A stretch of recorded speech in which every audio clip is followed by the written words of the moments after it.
presentation of Fox Sports. We are Baltimore. We are Minnesota.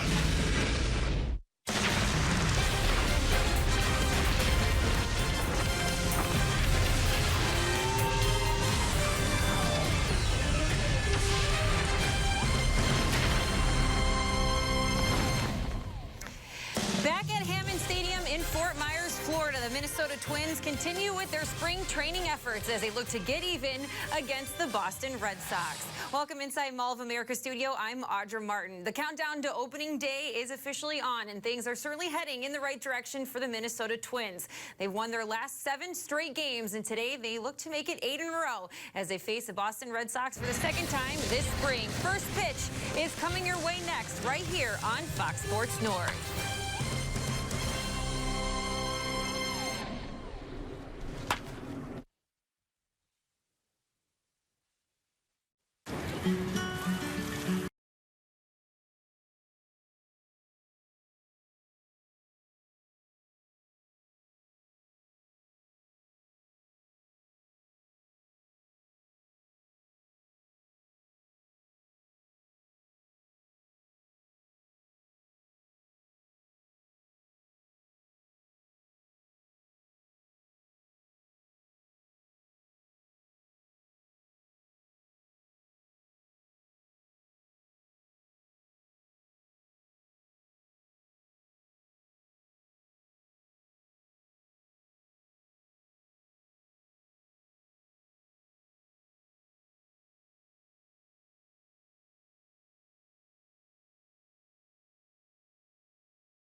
A picturesque day here. It is absolutely perfect out for baseball as the Red Sox send a split squad across town here to CenturyLink Sports Complex to tangle with the Twins. A lot of Red Sox fans here in attendance today. Let's get to the starting lineups. We start with the Red Sox lineup that has made the short drive over from JetBlue. Marco Hernandez at second base.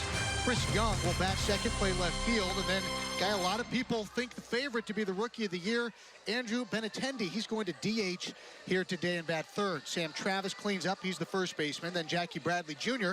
Bryce Brents will play right field. He will bat sixth. Rafael Devers will be the third baseman. Then Christian Vasquez catching, and Devin Marrero, good glove at shortstop, has struggled in his young career with the bat. He will bat ninth and play short for the Boston Red Sox. Henry Owens will toe the rubber for the Red Sox here today. And there's Owens, 0-2 in the exhibition season. Owens, a first-round pick out of that vaunted class of 2011 Red Sox draft class, and the left-hander features an outstanding changeup. Owens will be facing a Minnesota Twins team that has won 7 in a row, and Brian Dozier is going to lead off, followed by Joe Mauer, then Miguel Sano, as Miguel Sano will bat third, play third base. Byung-Ho Park's the DH batting cleanup, Then left fielder Drew Stubbs. Robbie Grossman in right field. Jorge Polanco, the shortstop. Jason Castro catching, and Danny Santana will be in center field and batting ninth here today. Kyle Gibson gets the start on the mound. Gibson 0-1, coming off a very strong start last time he towed the rubber. Kyle ready to roll. The Twins and the Red Sox meeting for the second time in the Grapefruit League. And to tell you all about it, my partner, Corey Provis. All right, Chris, thank you. Great to have you down here with us for a few days as we are set to go. Twins and the Red Sox here in the Grapefruit League. Marco Hernandez leads off as Gibson pumps in a fastball strike with that underway on a lovely day in Fort Myers. Gibson expected to go about 75 pitches today. His last outing, as Chris mentioned, was really solid here against St. Louis as Hernandez taps foul near the first base Red Sox dugout. That was on March 6th. Gibson 4 solid innings, gave up 2 hits, 1 run, struck out 2. And Kyle did mix in his breaking ball, his curveball in the 4th inning of that outing. He's going to feature that a bit more often today. And the 0-2 up and inside. The fastball gets Hernandez off the plate. Gibson last year 25 starts, battled injury early in the year, shoulder and then back discomfort. 6-11 ERA over 5 for Kyle last year. And now the 1-2 inside on Hernandez, left-handed batting second baseman. Red Sox with a split squad team here today. They also are playing down the street at JetBlue. In fact, Chris Sale is starting that ball game, his first home start. And the 2-2 pitch, tap to the right side, routine Mauer. Loves it, thigh high, takes it to the base, 3 steps. And Hernandez is out number 1. Breaking ball to get the ground ball out to first base. You mentioned Kyle's going to be working on that a lot here today. And with the Red Sox being so close, one of the advantages is with the split squad, you're still going to get to see some of the heavy lumber from a team like Boston and a guy like Benintendi, who's in the on-deck circle, Bradley Jr., certainly, and this man, Chris Young, who was a nice pickup for the Red Sox a year ago. Yeah, Young will be in his last year of his current contract with the Red Sox. Veteran 33-year-old outfielder. He's in left field today as Gibson misses inside, popping off Castro's glove ball 1. And Chris Young right now, kind of the odd man out. It's going to be a young, dynamic, and just talented Red Sox outfield. Benintendi in left. Jackie Bradley Jr., an all-star last year. He's in center. Mookie Betts in right. Second of the MVP voting last year. And the Red Sox overall, up and down the lineup, a really, really solid team. 1 ball, 1 strike on Chris Young. Twins have the shift on. 3 defending on the left side of second base. And Gibson's 1-1. Took something off. It's a letter high strike anyway. And now it's 1-2. Speaking of Benintendi, the rookie, he's on deck, DHing today. Now Dozier moves back over, playing right of second base. And the 1-2 sinker down and inside. 2 balls and 2 strikes. Twins today, the white tops, white trousers. Twins in the front. In blue, trimmed in red and gold. Blue cap, blue bill. Red Sox, red top, gray pants. And a red cap. The 2-2 slider got him swinging. So Young strikes out swinging. Gibson now with 5 strikeouts. He has walked only 2 in 8 innings so far in the Grapefruit League today, making his 4th start. 2 down for the aforementioned Benintendi. A small sample for Benintendi last year, still an impressive one nonetheless. 34 games at .295. And a solid August. As Gibson pumps it a knee-high strike called on the Young. And the first-round pick. And boy, he feasted off right-handed pitching last year. His OPS over 980 against righties last year. The 0-1 is ripped to right down the line. That's going to go for extra bases, scooting by Robbie Grossman. Here goes Benintendi, sprinting into second base, a 2-out double. Got something off speed, did not miss it. And the Red Sox have their first hit today. Yeah, Corey, I talked to some people in Boston, Red Sox fans, and Benintendi came up and he made such a big impression. And it's not just the production. He's got a little flair to him. He's got the cool sounding name. He made a couple of leaping grabs over the wall.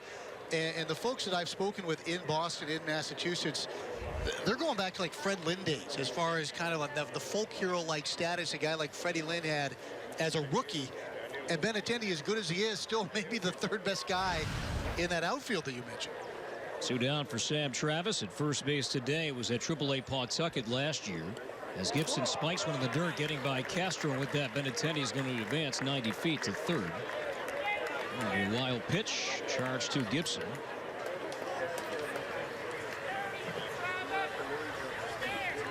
Well, last year, Gibson, 9 wild pitches. He wasn't alone. That was a team-wide problem.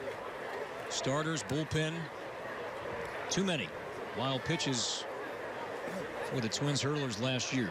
And in big spots, too. Guys on third to end ball games, unintentional walks. They came in all shapes and sizes. Benintendi at third, 2 outs, no score in the opening inning, and the 1-0 is inside near the hands. Corey, one thing you've brought up repeatedly this spring with Kyle is first inning has always been really a struggle for him. And here he had a chance, 2 quick outs, and maybe get past that here today, but he finds himself in a bit of a bind. And 2-0 is high, ball 3. Gibson last year, his first inning ERA was near 8. Now, I was curious reading about that, if that was unusual, but really Gibson's career, and it's a decent enough sample to look at and examine. And the 3-0 pitch, and Travis taking a knee-high strike called. You know, Kyle's career first inning ERA is near 6.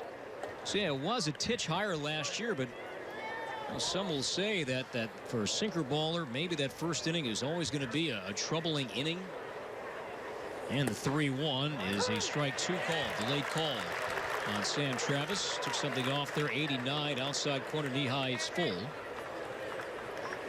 Some say that with a sinker baller, that the more fatigue, the more you throw in a game at a start, the sinker will have some more life.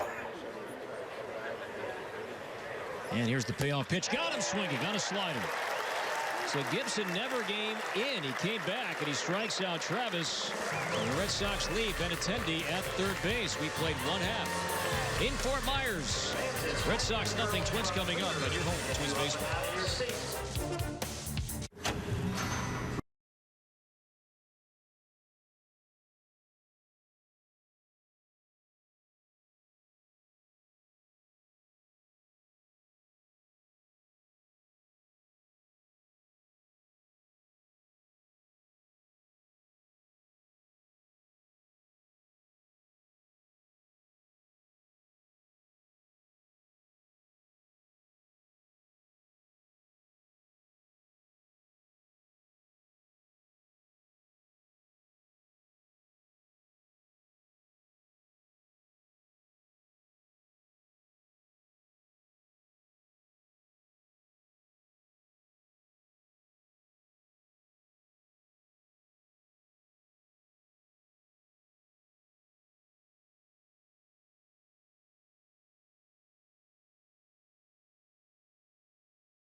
Welcome back. No score, bottom 1. Brian Dozier batting leadoff today. Hasn't done that often so far down here. Dozier 1 for 7 so far in the Grapefruit League. He'll be followed by Joe Mauer. And then Miguel Sano on a beautiful day in Fort Myers. Henry Owens is pitching for the Red Sox. Left-hander, doesn't throw all that hard. 5 starts with the big league club last year. In 22 innings, he walked 20 men. And the 0-1. Dozier taps foul. On the third base side, 0-2 on the Twins. Second baseman Dozier, 42 home run, 99 knocked in, scored over 100 runs.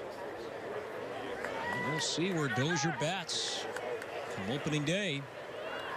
And here's the 0-2. It's high. It's been a popular subject and a topic almost daily with Paul Mahler, and Paul joined us a couple days back. And he may tinker with it depending if the Twins see a righty or a left-handed opposing starter. And now the 1-2. Fastball low from Owens. 92 miles per hour. 2 balls and 2 strikes. If you break down Dozier's career, far and away his numbers, OPS, slugging, superior in the #1 spot. They do drop off the further down in the order he goes. And the 2-2 is pop foul. And just to finish up that thought for a moment, Chris, Brian will tell you he loves to bat leadoff. This is something where he sees and he thrives and he enjoys it. And that's rare. I think that candor is rare because most guys, you ask them the question, what do they say?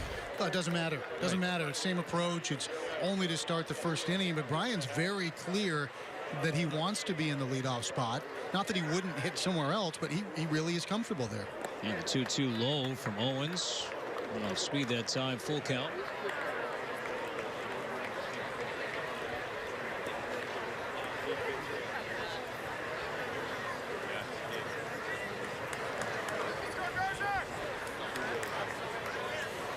Mauer on deck.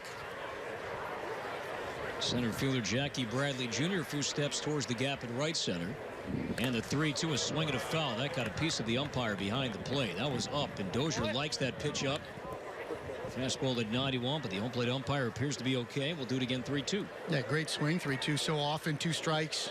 You know, we're talking about leadoff guys. Maybe just try to shorten up a little bit. That was in no way, shape, or form shortened up. That was take a good rip at exactly the pitch Dozier was looking for. Henry Owens, tall left-hander, 6'6", 220. And again, the 3-2. He walked it. Ball 4 outside. Dozier's on. And that'll bring up Joe Mauer. Mauer at first base today, 1 for 5. Mauer so far here in the Grapefruit League.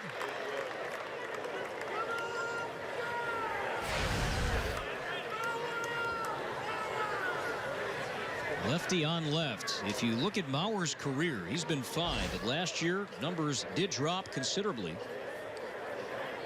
Well, Mauer struggled in spots like this facing a left-handed pitcher. As Owens deals a strike call, the fastball 0-1.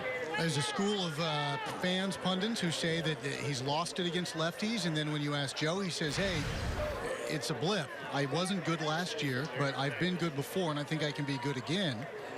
And it remains to be seen, you know, how it plays out. Yeah, Mauer last year, 224 against left-handed pitchers, nowhere near his career numbers. A check on Dozier at first, who's back in safely.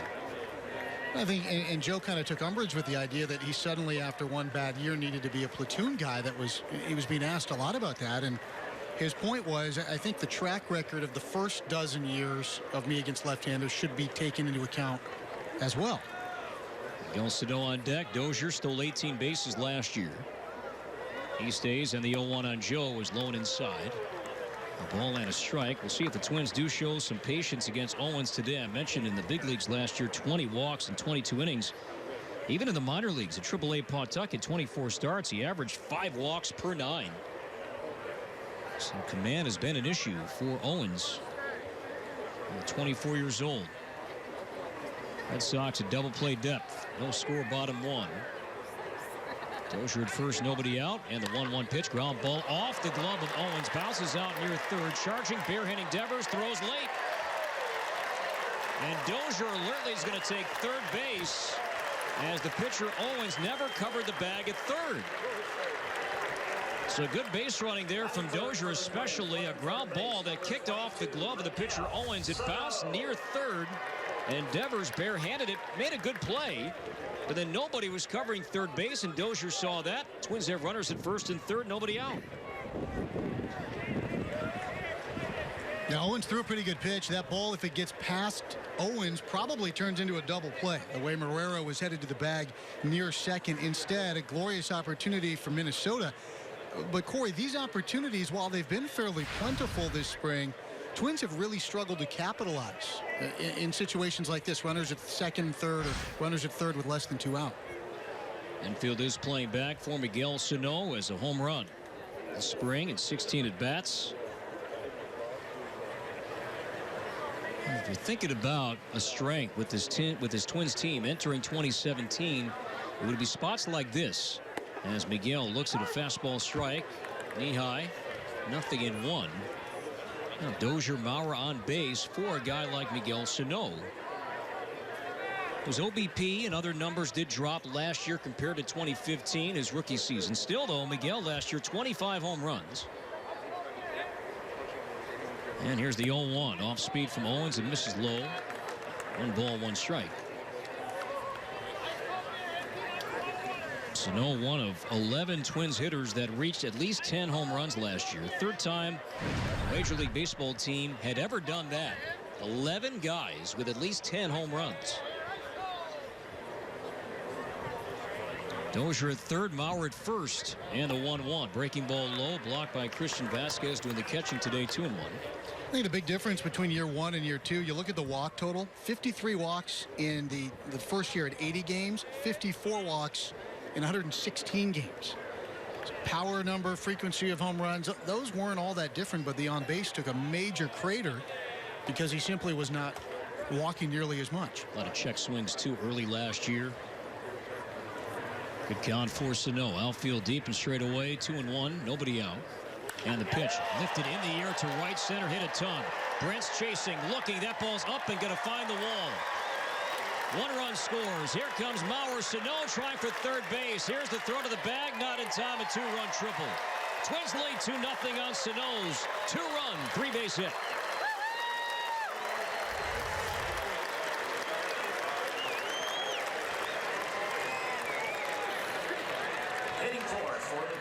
Sano splitting Bradley and Brents. Dozier and Maurer scoring easily. Sano with a belly flop slide into third. Now up to 4 knocked in here in the spring. Still nobody out for Byung-Ho Park. I think water coming up out of some of the swimming pools in the area, the way he hit the ground at third base. But how about that strength of Miguel Sano? And you talk about maturity as a hitter, not trying to yank everything, muscling that ball the other way into right center field. Byung-Ho Park homered again yesterday. Now 3 so far this spring as Owens misses high. Ball 1. Park 7 for 18 overall. Those 3 homers. He's knocked in 5. Another surprising number from last year, and we'll bring up how certain hitters fared against left-handed pitching. Here's a guy, Byung-Ho Park, who did not put up good numbers against lefties as he lifts one foul back behind the plate. You know, Park hit just 170 against lefties. He was just under 200 against righties. So the numbers overall weren't pretty for Park, but it always surprised me last year Park really struggled more against lefties than righties.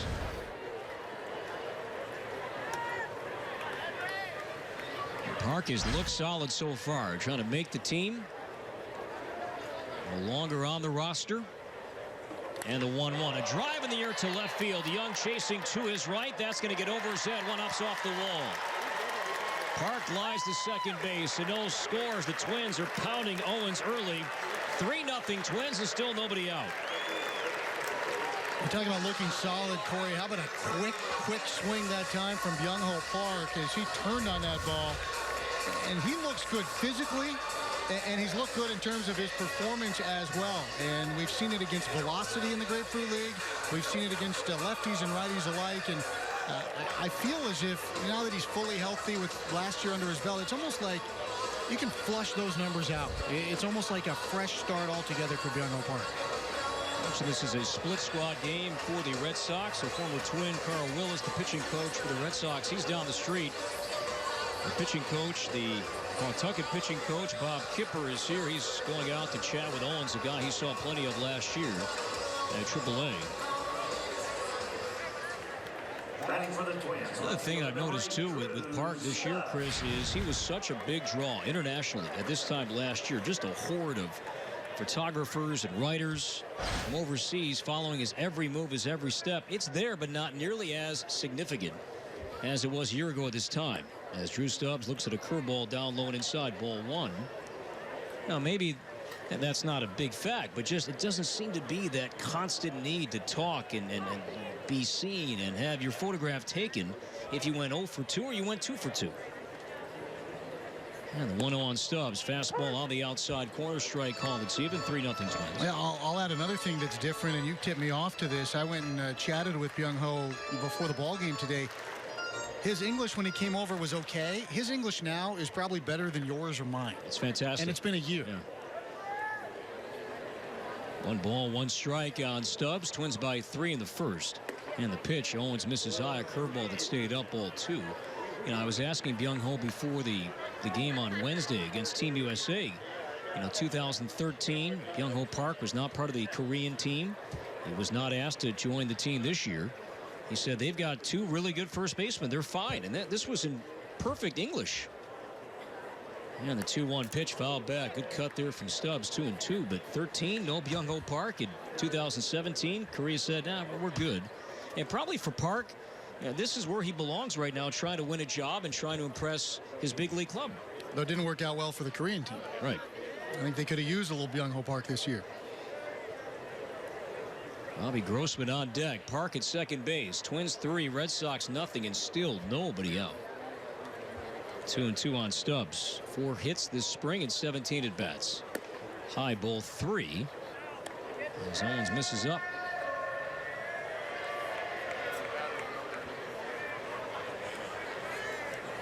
There's some intrigue right now. The back end of the Red Sox starting rotation. I say that because David Price, he's been bothered by a sore arm and an elbow setback here in the spring. And the 3-2 Stubbs strikes out swinging. As he maybe chased down and away. There's the first out. Big time scare last week. David Price received a second opinion on his left elbow. And so far, no surgery is needed or expected. And just going to resume a throwing program, but that's still going to take some time. So who knows what David Price and his status will be come opening day. And the Red Sox rotation is still awfully good anyway. But David Price, no doubt a key cog in that talented group. One down for Robbie Grossman. Led the Twins in OBP last year, nearly 386. As the curveball stays up, ball 1. Yeah, and speaking of elbows and bad news, really the dominant story today around the elbow of Trevor May here at Hammond Stadium. Trevor May diagnosed with a torn ligament in his right elbow. Twins learned that late last night. Ground ball jam wide of third. Devers to his left. He'll stare the runner back towards second. Throws out Robbie. So 2 outs. Park still at second base. Twins lead by 3. That'll bring up Jorge Polanco. Switch hitting shortstop. And Trevor was diagnosed with a torn ligament. He is going to seek a second opinion. So right now he is shut down indefinitely. And we should get more news here in the coming days, if not a week or so, as to what happens next with Trevor May. But Neil Allen, the Twins' second-year pitching coach, he is set to join us in the bottom of the second and the bottom half of the third. We're going to talk with Neil about Trevor May, about Kyle Gibson, other subjects to come. And certainly all the best to one of our favorites, Trevor May. Great guy, was throwing well. And he was competing hard to be back in the rotation here this season. So 2 down. Here is Polanco batting as he lifts one foul to right. That'll find the fans. 0-1.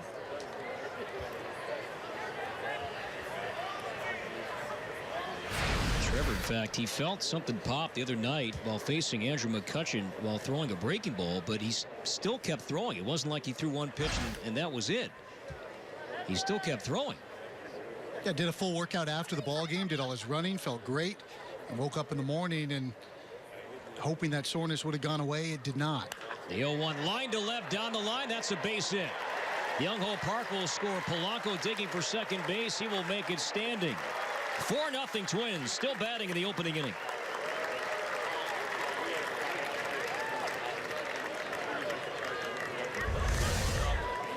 Polanco at 309 against lefties last year.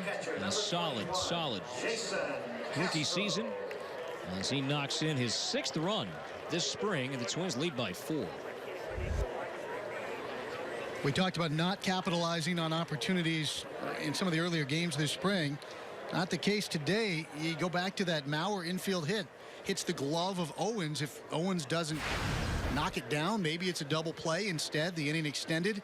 Good teams take advantage of that, and the Twins have done that now with a series of extra base hits. Jason Castro had a big hit the other night against a lefty, and Andrew Miller knocked it a run, in fact, as he stares at a strike call, 0-1. Now Castro batting 8th again today. That's where he's been, often down here. And if you judge his career, that's where he's hit the most. That number 8 spot. That'll be the Twins' starting catcher this year. And the 0-1 foul back. 0-2. Something we have discussed at great lengths down here so far. To say the Twins will platoon a catcher is really not accurate. Jason Castro is going to be the guy. He's going to catch, if all things go according to plan, about 110, 120 games. That'll still give some at-bats for others. John Ryan Murphy on the roster. Chris Jimenez not on the roster. All competing. Mitch Garver still in camp to be the backup to Castro. And the 0-2 is a ball. Throw back to second base, and Polanco got back in. A better throw, and Polanco is probably out. But Vasquez with his body kind of tailing towards the third base line. A one-hop throw to second. And the shortstop, Devin Marrero, covering the bag. A one-hop throw. He could not glove it cleanly. So a 1-2 count on Castro.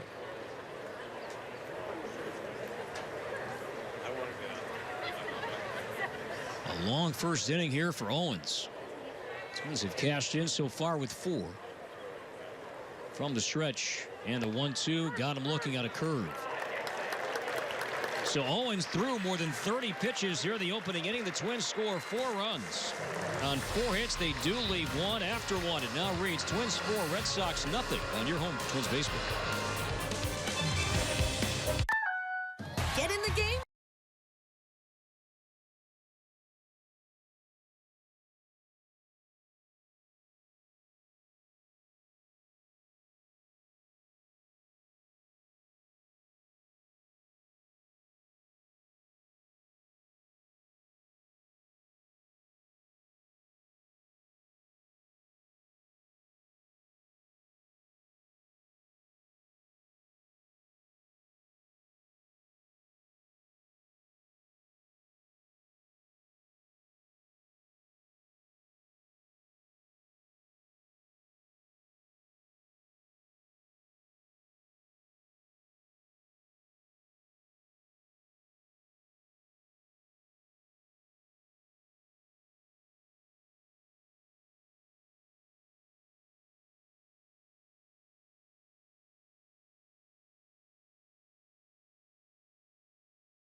Twins 4, Red Sox 0 after 1. Jackie Bradley Jr. All-Star center fielder last year leads off the Red Sox second. 26 home runs. He knocked in 87. Left-handed batting outfielder. As Gibson pumps in a first pitch strike called. Fastball 89 on the radar gun. And Bradley got off to a tremendous start. His first half phenomenal. And the 0-1. Breaking ball strike 2. Keeping that ball inside on Bradley. And off speed 0-2 the count on Bradley. Bryce Brent's on deck, and then Rafael Devers, third baseman. The 0-2 slider in the dirt. There's ball 1.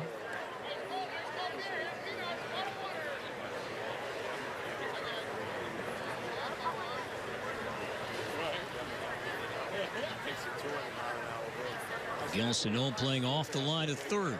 And the 1-2 bounce foul. They spoiled a good pitch there. Curveball from Gibson. Bradley got a piece. We'll do it again. We expected a lot of breaking balls from Kyle today, and we have not been disappointed. Maybe the biggest one he's thrown was to get Travis swinging to end the previous half inning after got off the rails with 2 outs.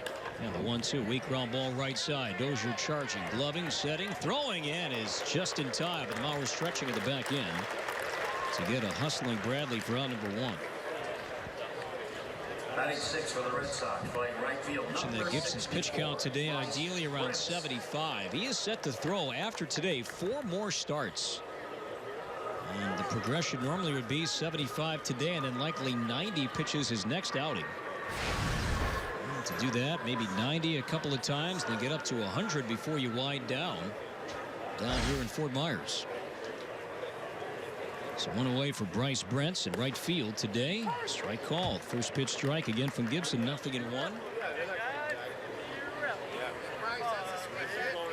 Defensively, Stubbs in left. Danny Santana is in center. Robbie Grossman in right.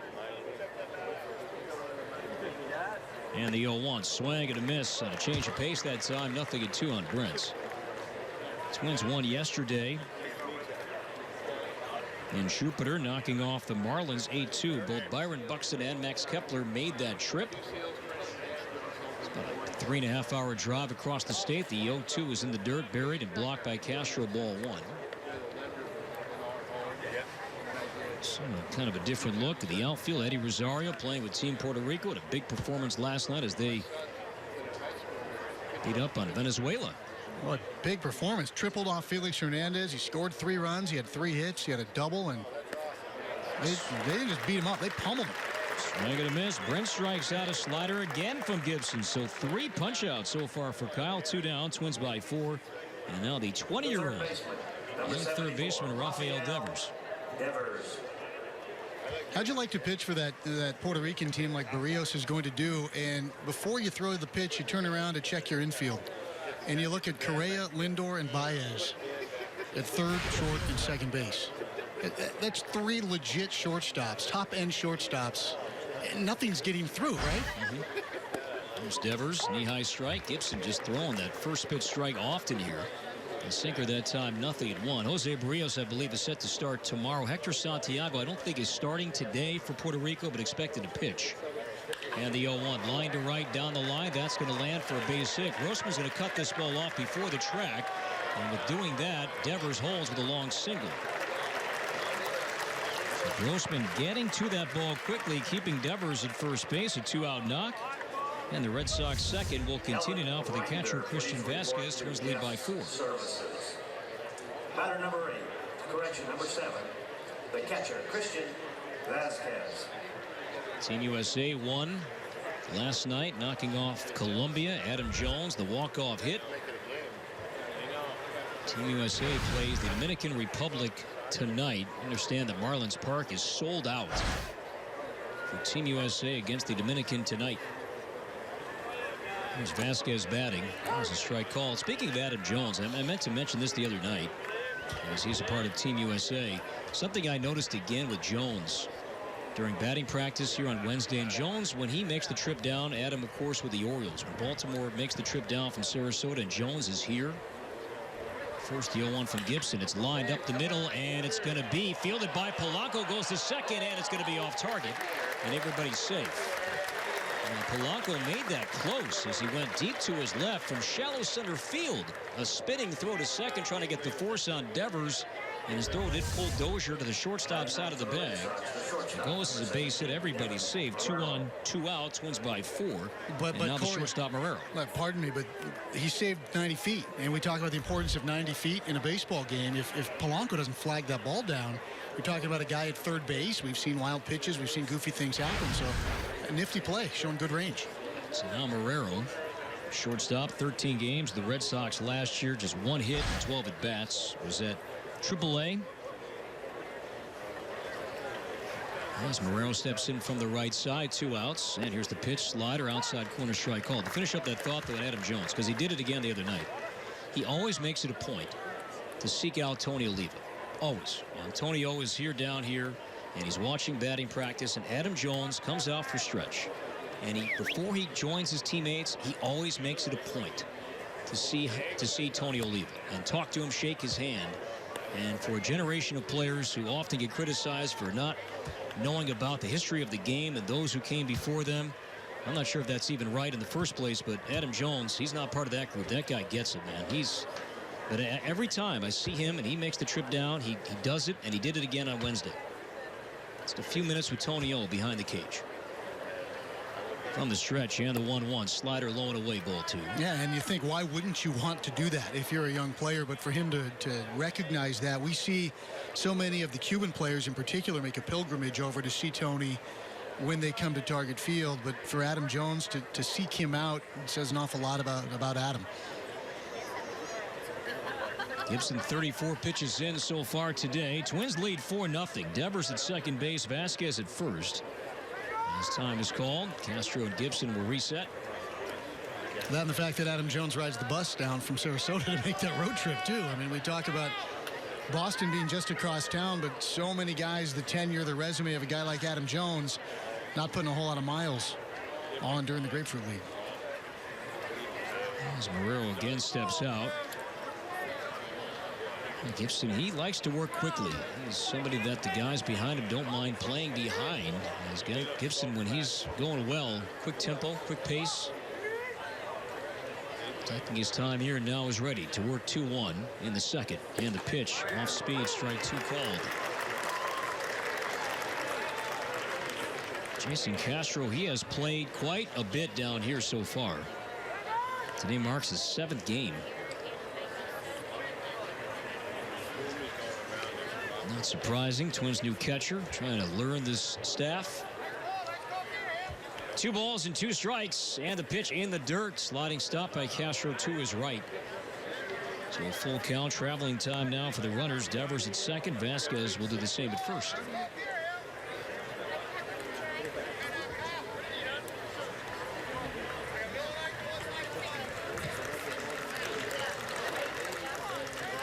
Twins pitching coach Neil Allen scheduled to join us in the next half inning. Hopefully Gibson can end it right now. Runners go the 3-2. He got him. Strike 3 called. The fastball painted outside corner. So Gibson has struck out 4 in 2 scoreless innings. Red Sox don't score. They strand 2. Head to the home second in Fort Myers. Twins 4. Red Sox nothing on your home for Twins baseball. The winner will take home half.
Kyle Gibson has struck out 4.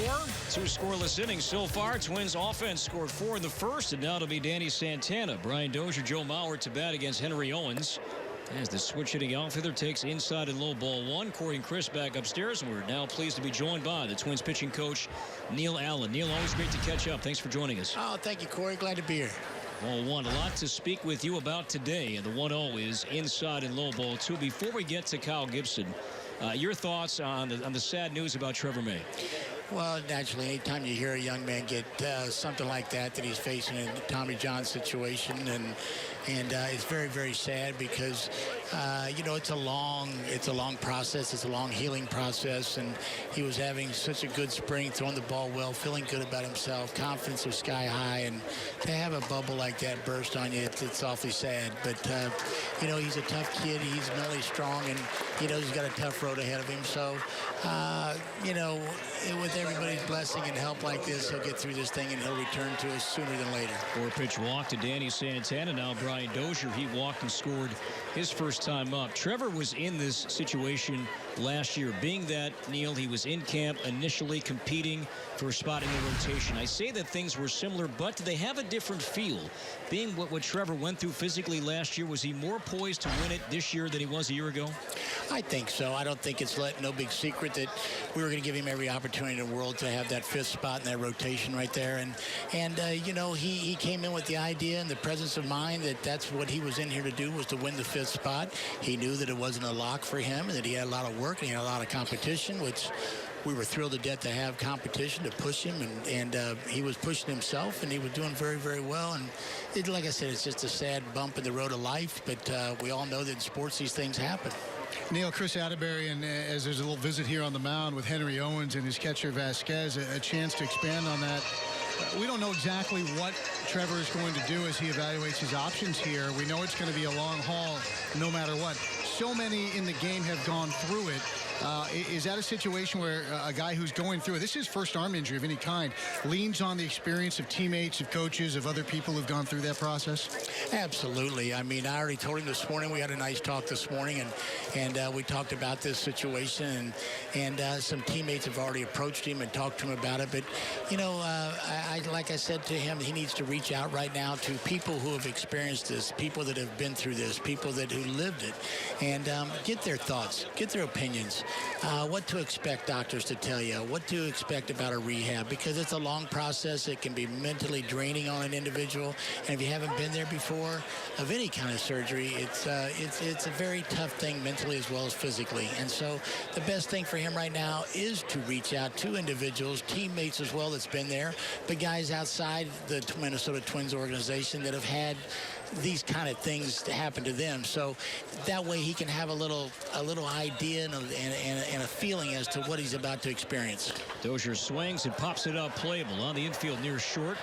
It's a 3-1 count, and Marrero in between the two bases will call it and catch it, and there is on number one. So with Trevor now sidelined, who does that open up a chance for? Who are some other guys who might emerge and take, you know, another crack at being in the rotation now? Well, I think that there's a wide open door right now, and you know, we still got quite a ways to go. Spring training's an extra week to 10 days, and there's a lot of guys in the mix. I mean, Mejia's in the mix, Duffy's in the mix.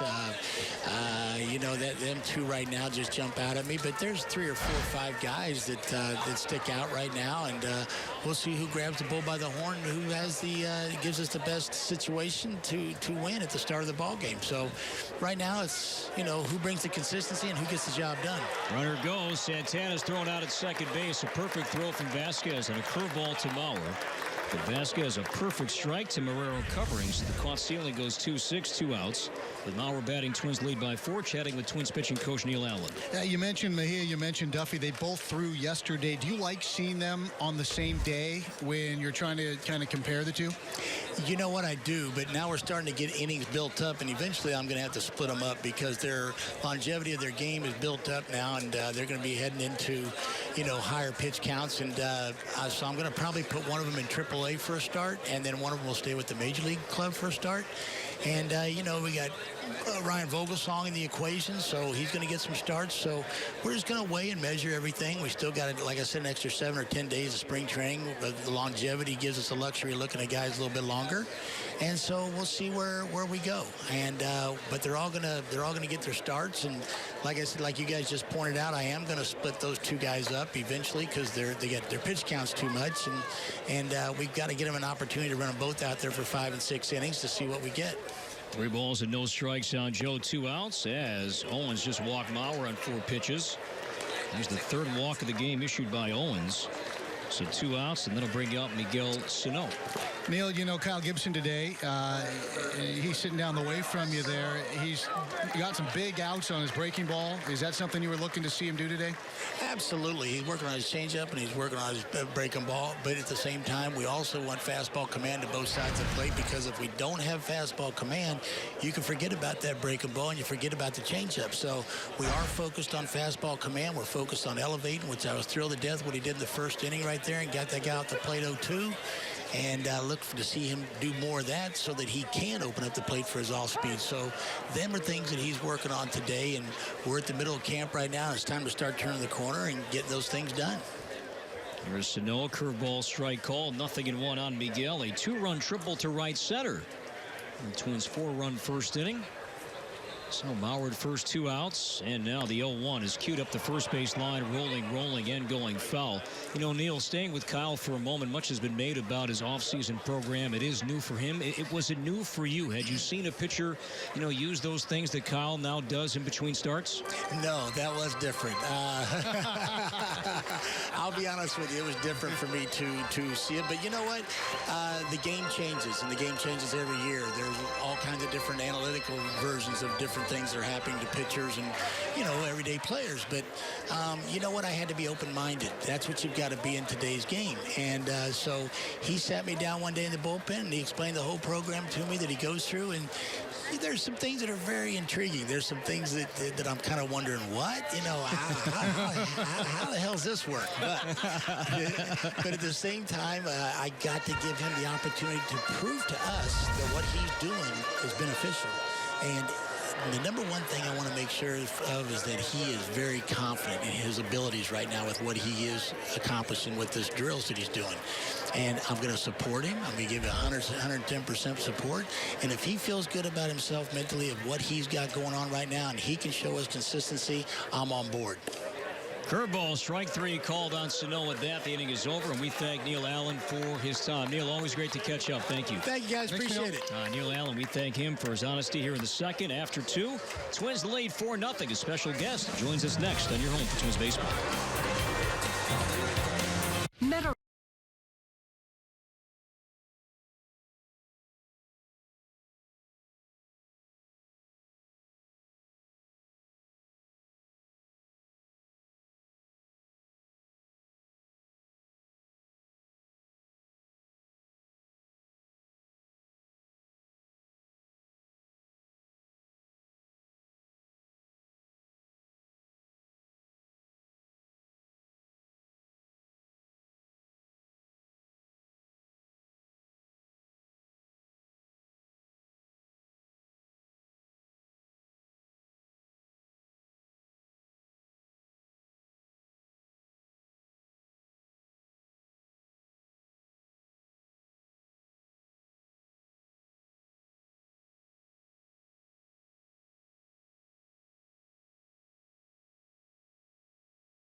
After 2, Twins lead the Red Sox by a score of 4-0. Kyle Gibson has struck out 4 in 2 scoreless innings. Red Sox have 3 hits as this one is lined to right down the line. That's a base hit for Marco Hernandez. Grossman cuts it off. Hernandez trying for second base. Here's the throw to the bag. It's not in time.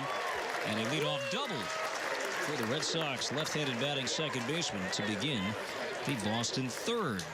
Corey Chris back upstairs. We're now joined by Lisa Sputoni, the Vice President, Community Relations, Edison Ford Winter Estates, a great tourist attraction always, especially this time of year. I'd imagine this has got to be peak season for you, right, Lisa? Oh, we are just jam-packed with lots of Twins fans when there's no games.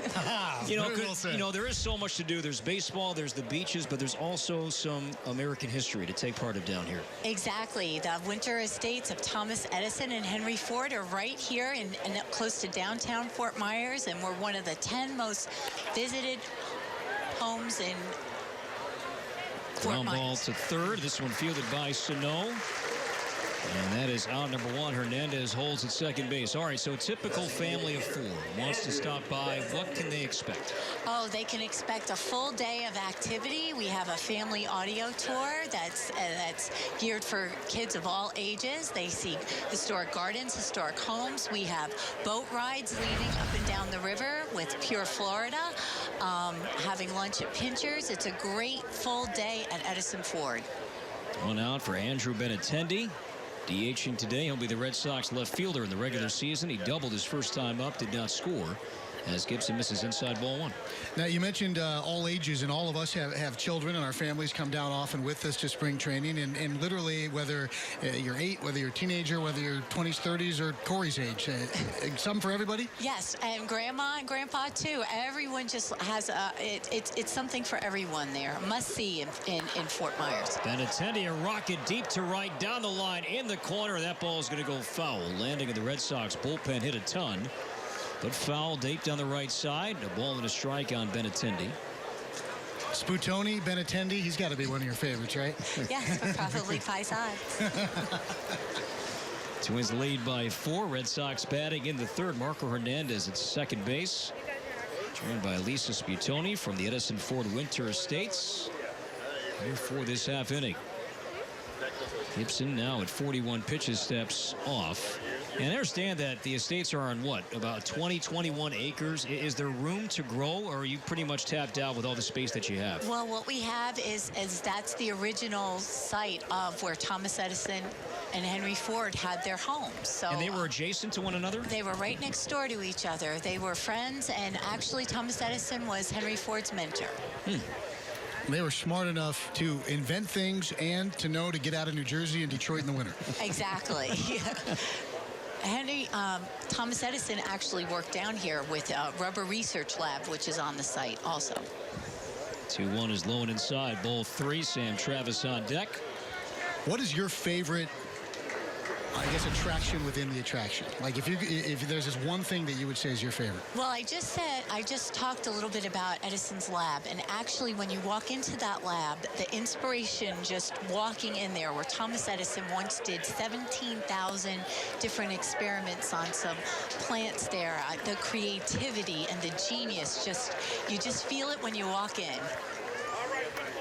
Gibson walks Benintendi. The Red Sox will have 2 on with 1 out. Jason Castro out for a check. Quickly, the Twins open the 2017 regular season at Target Field against Kansas City on Monday, April 3rd. And the first 30,000 fans will receive a Twins long-sleeve hooded tee, courtesy of your local Northland Ford dealers. Go to twinsbaseball.com to get your tickets. One of the best days in all of sports. Monday, April 3rd, Twins and the Royals opening day at beautiful Target Field. 2 on, 1 out. Red Sox batting in the third. Twins 4, Boston nothing. Sam Travis struck out. And a Gibson slider his first time up. Twins a double play depth, and the pitch, fastball inside corner strike called 0-1. Lisa, I have to ask, so you've got these 2 famous inventors, innovators, their neighbors, their friends. How did it come to be incorporated into one attraction? How did, I guess, you guys acquire it, or whoever has acquired it and turn it into something the public can experience? Well, Shot foul over the third base dugout. I'm sorry, Lisa, go ahead. in the 40s, Mina Edison deeded the Edison estates to the city of Fort Myers, and then the Ford estate was owned by a private family, and then the city of Fort Myers purchased that in the late 80s, and we combined the two properties as for one attraction. It works out beautifully, Laura. I mean, what are the odds? I mean, it's a pretty remarkable circumstance that you're dealing with. Exactly. Two American icons living next door to each other. I don't know of another site like it. The 0-2, double play ball to short. This one fielded by Polanco, second for one. The relay in time, double play, and a great way to end the inning. And our chat with Lisa Sputoni. Lisa, all the best to you and your group this season. Thanks for having us. We Come thank out and Lisa visit. Sputoni, absolutely, from the Edison Ford Winter Estates. Red Sox don't score. They leave one after 2.5. Twins maintain a 4-0 lead in your home for Twins baseball. Fans, make sure you stop it.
Twins on top 4-0, bottom third.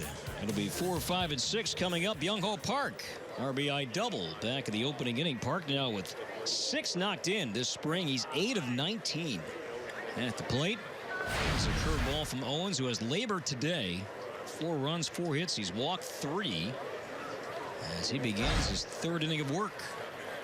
And the 1-0 pitch, a check swing, a high fastball. The appeal, he went. It's a strike. First base umpire making that call. 1-1. Boy, a lot going on last night in state sports, huh? Go for hockey, won the Big Ten. Timberwolves won, Wild won. Go for basketball, winning at the Big Ten tournament. The 1-1 is low and inside. Twins down here have won 7 straight. Yeah. Throw in the state hockey tournament. Yeah. We're going to have the Halloween Machine, Grand Rapids, KOZY. Great affiliate up there, taking on Moorhead, an outstate battle tonight. And the 2-1 is low and inside. That's at the X, right? Yeah. Saw the picture of the crowds just down the street, massive crowds. It would have been, I want to say, for 2 straight nights, the largest attendance in the NHL. 3 balls and 1 strike on Byung Ho Park. And here comes Owens as Park takes low and inside. Another walk. 4th one issued by Owens. That's been an issue for him throughout his career. His 4th walk already today. And here comes Drew Stubbs, who struck out his first time. I got to say that you are rocking the hibiscus hat. Is that what I think? It's got the plants and the flowers. Yeah. It's floral pattern. Representing the Ford Edison Estates.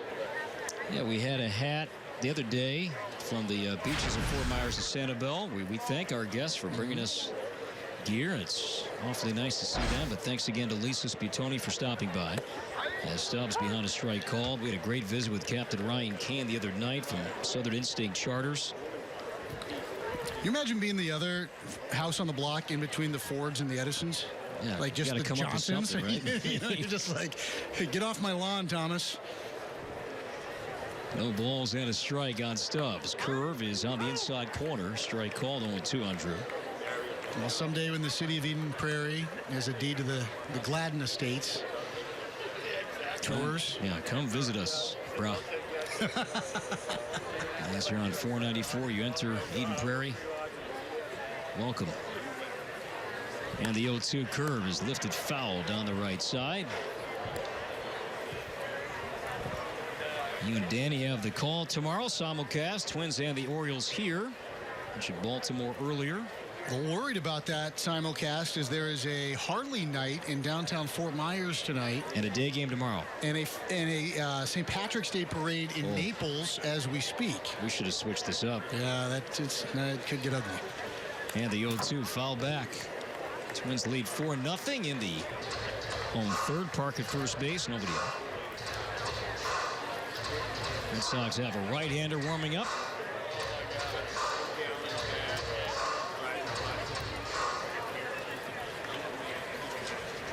Oh, 0-2 on Stubbs. 244 career hitter. Non-roster invite trying to win a job in the outfield. And the 0-2 got him. Struck him out swinging. So Owens has had trouble today. But Stubbs, 2 at-bats, 2 strikeouts. Owens now 3 punch-outs today. And there is out number 1. Well, speaking of all the things to do down here, say goodbye to winter in Minnesota and come join us down here. Still time left. And check out the beautiful beaches of Fort Myers and Sanibel. Experience Florida's most natural beaches and islands at FortMyersSanibel.com. More winter weather in the upper Midwest again this weekend. As Grossman takes a pitch up, ball 1. If you say, all right, that's enough. We've had too much. Plenty time. Come on down here.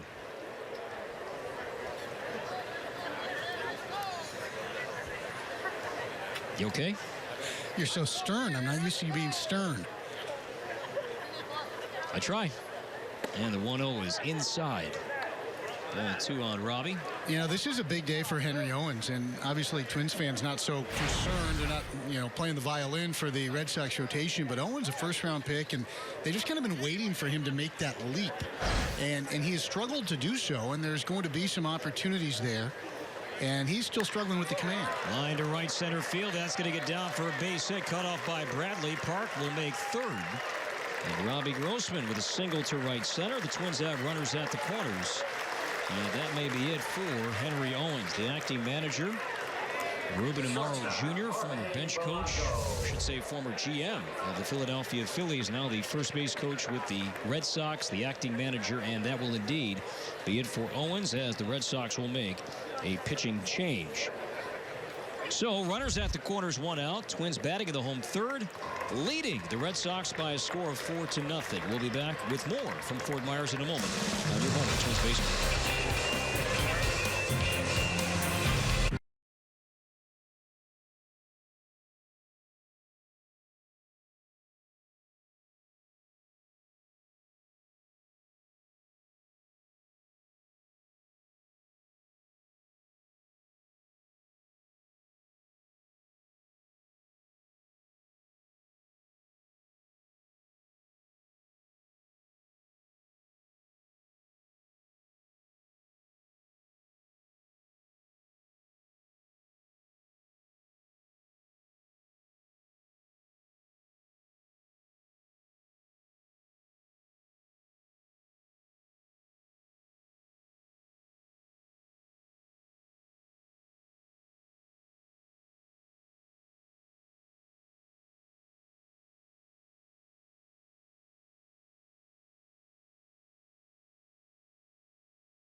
Twins lead 4-0. New pitcher for the Red Sox, a right-hander, Chandler Shepard. 24-year-old Kentucky native. 13th round pick by the Red Sox back in 2014. Was at AA Portland last year. And some time at AAA as well. So he is on here in the third inning.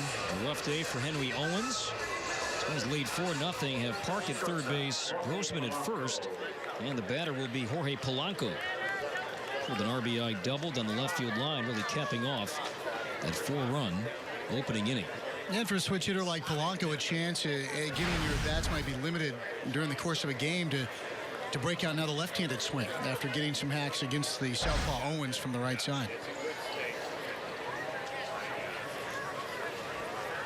And Jorge Polanco, as it sits right now, if you kind of pencil him in to be the opening day shortstop, a check on the runner at first base and Grossman is back in, we'd see kind of a disturbing trend continue with the Twins, that being just not the same guy at short on opening day. It's been a revolving door now for a long, long time. We're talking about more than a decade. We got 12 different guys in 13 years. Now, Pedro Florimon did start 13-14 opening day at short. As the pitch is in the dirt, blocked nicely by Vasquez. Now throws back to first base, and Travis drops the ball, and Park's going to score. Grossman makes second base sliding. Twins catch a break as Travis dropped the ball at first base. He has Grossman out easily. Instead, the error scores a run. Grossman advances 90 feet, and the Twins lead 5-0.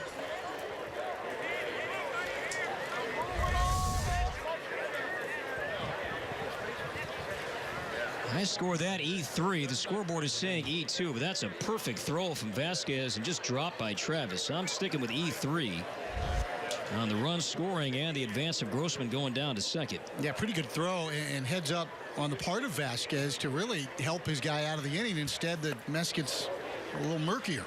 Polanco swings and misses. 1 ball, 1 strike.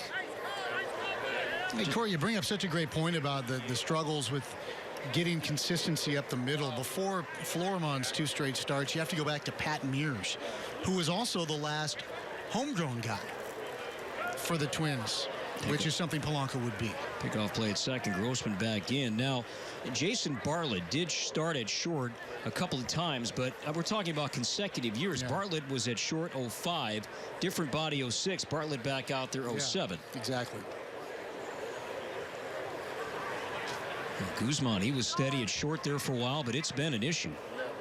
And the 1-1 pitch pulled, fouled on the first base side. And you would think, all right, there's always going to be change with the lineup, right? Year in, year out. But you want stability, don't you, at short? That is such a vital position where you ideally want to have the same guy for a long stretch of time. And you'd like the same combination. I mean, everyone dreams of the Trammell-Whitaker combo up the middle. You just plug in for a decade. Now, that doesn't happen a whole lot anymore. When I think about the Twins division, now the Indians, they're going to have a shortstop, the same guy probably for a long time, and Francisco Lindor. The White Sox have had some moving parts there, but they had Alexi Ramirez for such a long time. And the 1-2 pitch, strike 3 called inside corner on Polanco. He knew it, a fastball. So 2 outs. Yeah, the Tigers have struggled, though. I mean, they had Guillen for a while, and then they were moving some different parts around. Iglesias struggling to stay healthy, but he would be their guy in a perfect world. And for the Royals, Alcides Escobar has been just, ride him in and roll with it. And he'll be a free agent at season's end. They believe if Escobar moves on, that Raul Mondesi Jr. could be a fixture at short. Saw him play more second base, really, late last season, but they believe he could be a shortstop, and a good one at that, for a long stretch of time at the big league level. Twins 5, Red Sox nothing, 2 outs. Grossman at second base, and here is Castro, who struck out looking as he chops one fouled on the first base side.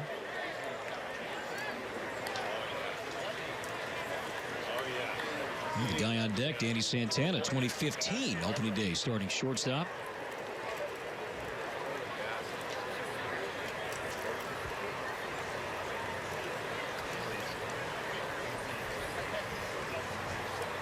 Nice crowd today. Should have over 8,000 on this bright and sunny day. From the stretch, and the 0-1 Castro bangs foul off the screen behind the plate. The Red Sox split squad, so they are hosting Tampa just down the road at JetBlue, and you see a lot of the Red Sox fans who couldn't get into JetBlue making their way over here today. It's not ideal where the Twins and the Red Sox play at the same time, both at home. That causes some traffic issues, and Fort Myers does have a lot of that. Wait. Traffic issues in Florida? I know. And then again, the weather's so nice, you just kind of put the windows down and wait. No balls and 2 strikes. Twins by 5. Grossman at second base. And here's the pitch, low and inside, a breaking ball, ball 1.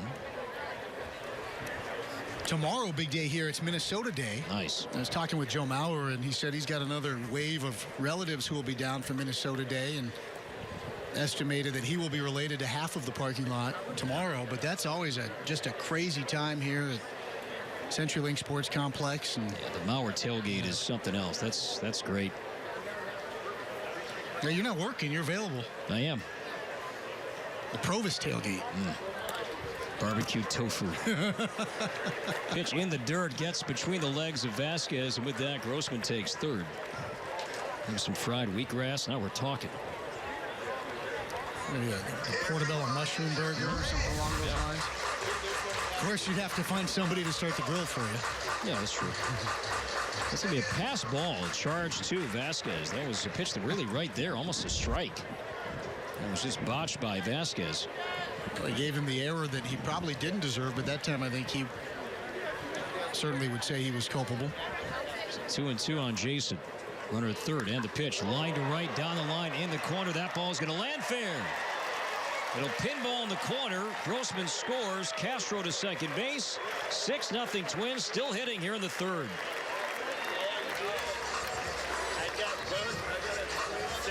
Nice piece of hitting, Corey. Behind in the count. And he kind of dropped his hands a little bit and just pulled that ball. Didn't try to do too much with it into the right field corner. And the extra base hits mounting for the Twins here today.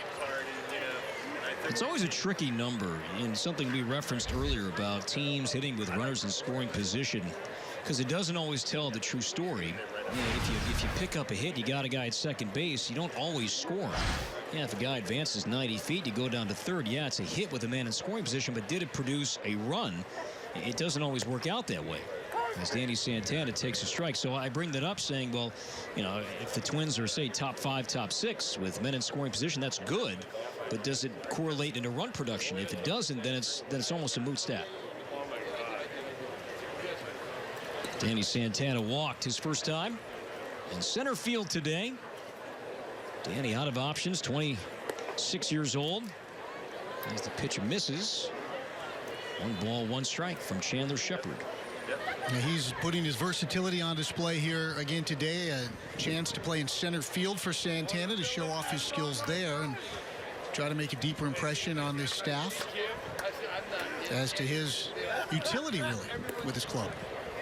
And 1 is down and inside, ball 2. That's a part of Danny's resume that makes him a guy that has a great chance to be on the team, because he can run. He's not afraid to run. He'll steal 12 bases like he did last year. May get caught 8 or 9 times, but he still isn't fearful of running. So he has speed, gives you defense, switch hitter. And the 2-1 pitch, line to right, a base hit. Castro will be held at third base as the throw comes in from right all the way to the plate, blocked by Vasquez. So a solid single pull from Santana to right. And the Twins' third continues. Runners at the corners, leading by 6. Let's see if Brian Dozier can cash in here. Yeah, there's one of your hits with a runner in scoring position that doesn't score a run, but maybe Dozier can finish the job. If you were to make a checklist, Corey, of what you want in a bench guy, okay, he needs to be versatile. Well, okay, I can play 3 outfield positions and I can play 3 infield positions. He has to be able to run, I think, late in the ball game. And as you said, not just be fast, but be a base stealer. So there's a threat there. Has to be able to mentally not have to be in the lineup every day. I think that's a big part of it. And I think Danny checks a lot of those boxes, if not all of those boxes right now, for the Minnesota Twins. And Brian Dozier has a walk. He's popped out, scored a run today. Twins have 7 hits already today, have scored 6 times. So runners at the corners, 2 down. Chandler Shepard came in for Henry Owens. Righty to righty. And here comes on Dozier. It's high, ball 1. I think that's a pitch Dozier would love to see again. Just kind of bring it down ever so slightly. Miguel Sano dancing in the dugout. He's feeling pretty good for the Twins right now, trying to win their 8th straight. Miguel scheduled to join us when he is done for the day. And a 1-0 pitch on Dozier, strike called. I have a good question for Miguel, too, because for those joining us on Fox Sports North today, they saw Neil Allen being interviewed. And you can see the moving pictures. And in the background, Miguel Sano and Tony Oliva. And it looked like Tony was being used as the sunglasses cleaner. A lot of hits to be cleaning sunglasses, but it looked like Tony was out there cleaning the shades up for Miguel. Swing and a miss. Big cut. Pitch was up there. Dozier likes it. And a high fastball. Empty cut there from Brian. 1-2.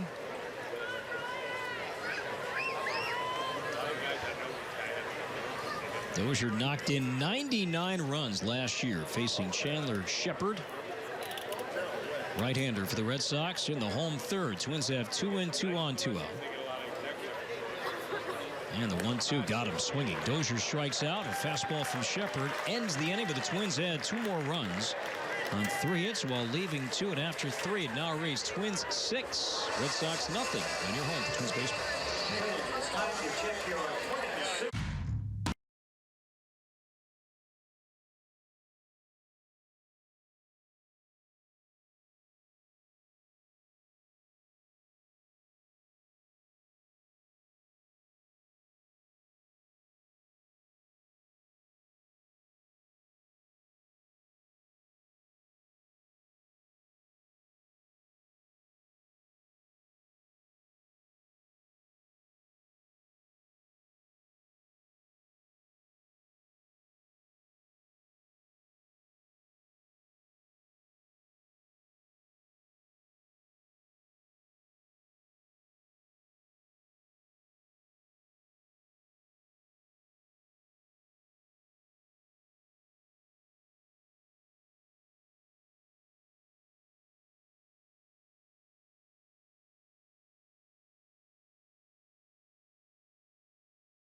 This portion of Twins baseball is brought to you by your local Chevy dealers. See your local Chevy dealer or log on to ChevyDealer.com today through 3. Twins by 6. The 4th is on. So is Chris Atterbury. All right, thank you, Corey. Kyle Gibson is back out here in the 4th inning, and his 48th pitch of the day to Jackie Bradley Jr. is an off-speed strike, and the count is 0-1. Big swing and miss. Boy, changed him up again. He was out in front. It's quickly 0-2, and that's what Neil Allen said is first and foremost a priority for Kyle and the rest of his staff, and that is command and getting ahead in counts. Options here at 0-2, working quickly. And he misses low and in. He bounced a breaking ball, and it's 1 ball and 2 strikes. As Corey had mentioned earlier, the Twins are looking to stretch Gibson out as deep as 75 pitches here today. He went 4 innings last time out, working here in the 4th with a big lead. 1-2. Swung on and bounced to the right side. Big hop from Mauer. Mauer will flip to Gibson covering, and there's 1 gone.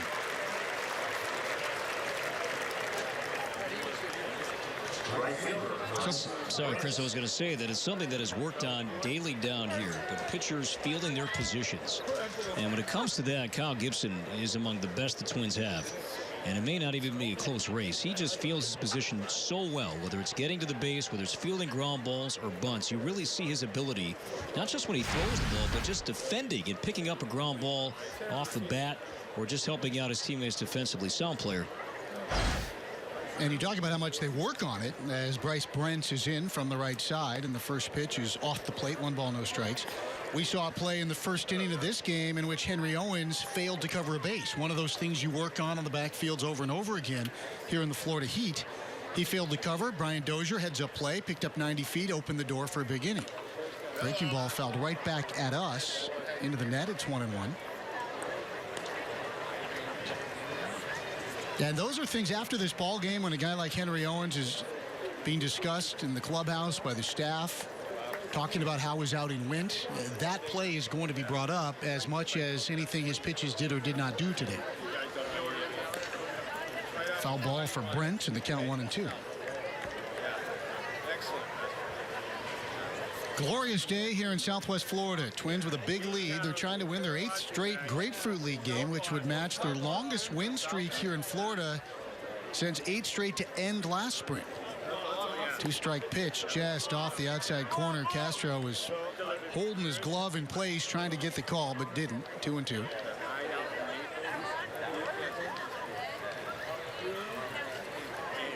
Flags limp over the left center field wall as Gibson offers, and it's tapped towards shortstop. A chance for Polanco. Throws on the move. His throw is low, and Mauer skips it up out of the dirt and secures it for the out. But Corey, that is a disturbing trend.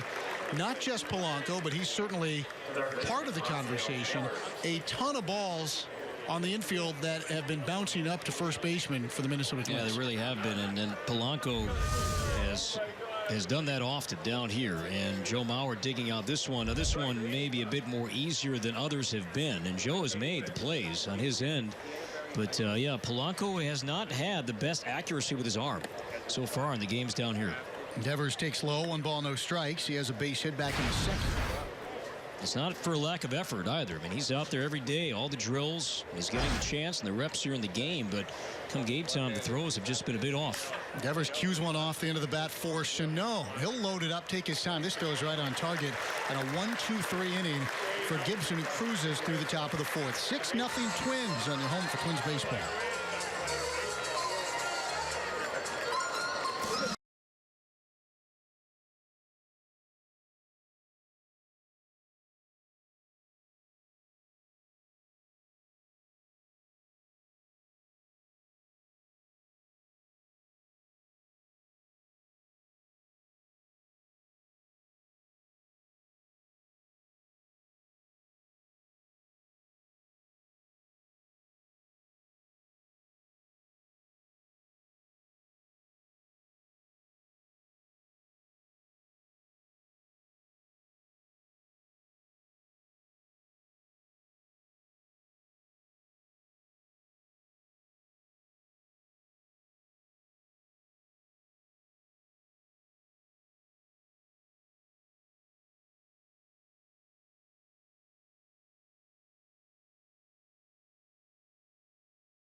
A sunny afternoon. Good day to spend on the berm out here at Hammond Stadium. And a lot of folks here in Southwest Florida taking that opportunity. Red Sox trail 6-0. Chandler Shepard on for his second inning of work. And he'll face Mauer, Cano, and Park. Joe, an infield single, is part of a 4-run first inning. He's also walked. Digs in from the left side with that familiar stance, and he watches the first pitch for a strike, and the count is 0-1. Now, Joe's got the sunglasses on today. Don't know if Tony will leave it clean those. He joined Danny and Corey last week and said it's still a work in progress for him in terms of trying to hone in on what he is most comfortable with based on conditions. Takes high, and the count is 1-1.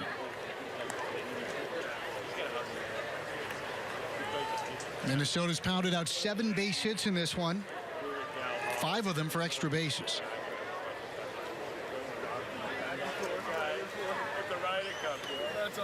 Shepard shrugs his shoulders. Breaking ball low. 2-1.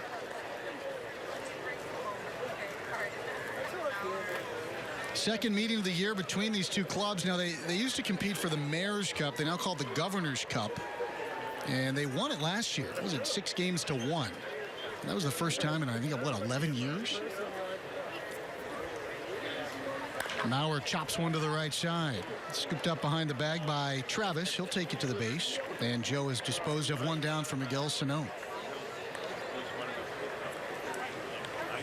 Sano a booming triple the other way. A 2-run triple in the first. And he punctuated it with a less than perfect landing over at third base. I mean, that's a lot of meat in the air as he came crashing down to the bag. But good piece of opposite field hitting, and we're going to hear from Miguel and ask him, I think, about that slide a little bit later on after he's done for the day. First pitch hit to left field and hit well for Sano. That'll drop for a base knock. Young scoops it up. Sano stops at first. He's 2 for 3. And Byung-Ho Park will be the one-out hitter. That was a smooth, comfortable swing, wasn't it, Corey? Jumped on that first pitch. Didn't try to, again, do too much with it. And just a nice, quick, snake-like whip through the batters here, through the hitting zone that time for Sano. 2 hits. He's gone to right center. Now he pulls his single to left. And he has mentioned that a few times down here. Doesn't want to be just a pull hitter. He's so strong. He has power to all fields. And he wants to show that on a bit more frequent basis here this season. Byung-Ho Park is perfect today. 1 for 1 with a walk. He scored twice, and he takes a ball. 1 ball, no strikes. Both of his prior plate appearances against the left-handed throwing Owens, and now facing the righty Shepard. Middle infield plays for a pair. Strike in the outside corner, 1-1.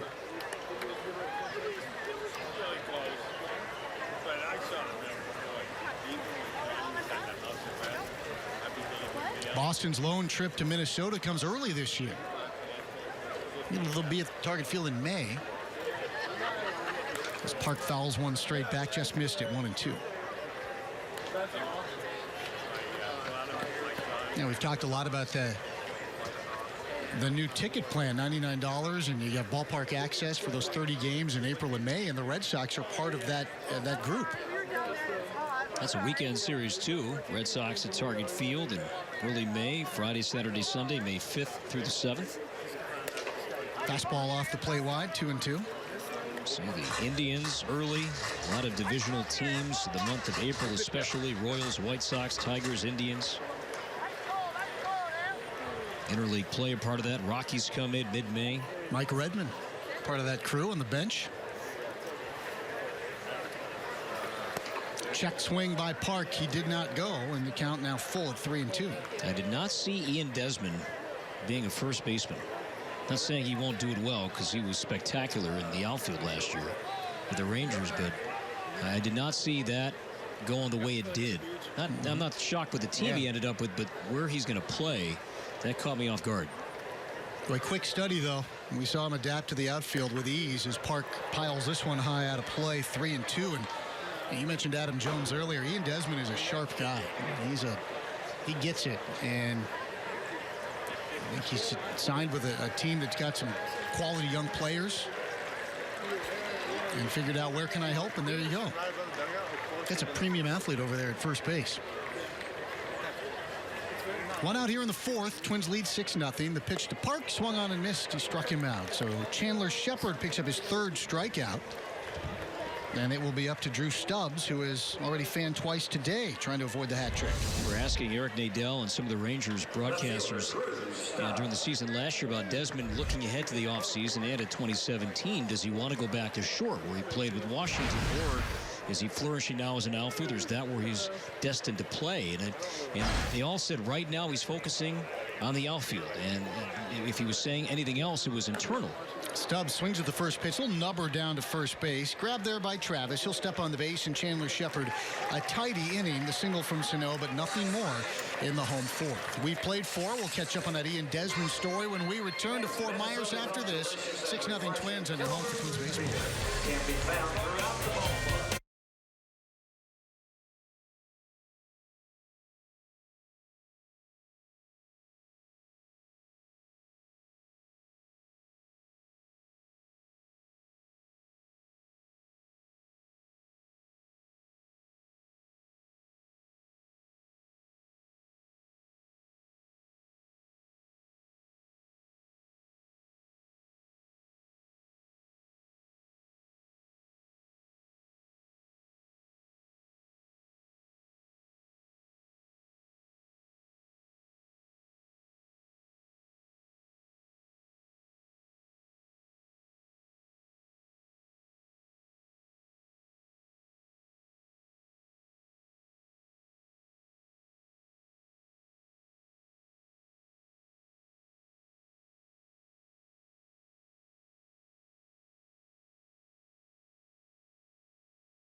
Chris Atterbury, Corey Probus, welcome you back to Hammond Stadium here in Fort Myers, Florida. 6-0 Twins over their crosstown rivals from Boston. And Christian Vasquez leads off against Kyle Gibson and takes the first pitch off speed for strike 1. With that pitch, Kyle becomes the first Twin starter this spring to work into the 5th inning. Taps the rubber and lets it fly. And this ball hit high in the air to left field. Stubbs freezing for a moment, now drifting back under it. And he will make the catch in what has been a rarity today, and that is a fly ball out. That is the first fly ball out for Kyle Gibson of the 13 outs he's recorded in the ballgame, 1 away. Never a bad thing to see or say when you have a guy who's a ground ball pitcher, ideally with that sinker ball. Ground ball out, strikeouts have been part of Gibson's line so far today. Oh, nice sunny day here. A chance to break out your tank top, Corey, and flex. And don't plan out the season, Corey. Flex it. It's the flex plan as Devin Marrero digs in. Cues one towards second. Grabbed there by Dozier. Throws to first, and that's 2 quick outs. With the flex plan, you can receive 20 tickets that can be used for any games you wish. And you can choose the games in advance or right up before first pitch. Flex Plan members also enjoy all the benefits of a season ticket holder. To learn more, visit twinsbaseball.com/flex. For years, the Tampa Bay Rays had a similar promotion when Joe Madden was the manager. You'd be driving down I-75 throughout spring training. There'd be this billboard and Joe Madden showing you his muscle, just flexing right at you on the interstate. Here's Marco Hernandez, and Hernandez takes low, 1 ball, no strikes. Now, speaking of the Rays and flexing, former Twin Jason Bartlett was here the other day, and he now operates a gym, a training facility in Naples. There's some flexing down there as Hernandez swings through a change. It's 1-1. How come you're not on a billboard flexing? Working it. Yeah? Working it. Yeah? Got some things in the hopper. Can't afford you? Not yet. I'm just worried that barbed wire tattoo of yours is going to split. The bicep gets any bigger. 1-1 in the air to right field. Well struck. Grossman retreats, fighting the sun a little bit, but he's under it. He makes the catch. 2 fly ball outs and a 1-2-3 fifth for Kyle Gibson, making it look easy here this afternoon. 6-0 Twins. We're halfway home on your home for Twins baseball. Fans, we'd like to welcome the following. On September 12th.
Robbie Grossman going to lead things off for the Twins here in the 5th inning, and he'll take on Chandler Shepard. Shepard's been pretty good since coming out of the bullpen in relief of Henry Owens. And the first pitch, Grossman bunts through. And it's strike one to Robbie Grossman. Don't see a lot of that from Robbie, as he showed bunt at a pitch high, and he bunted through to fall behind in the count.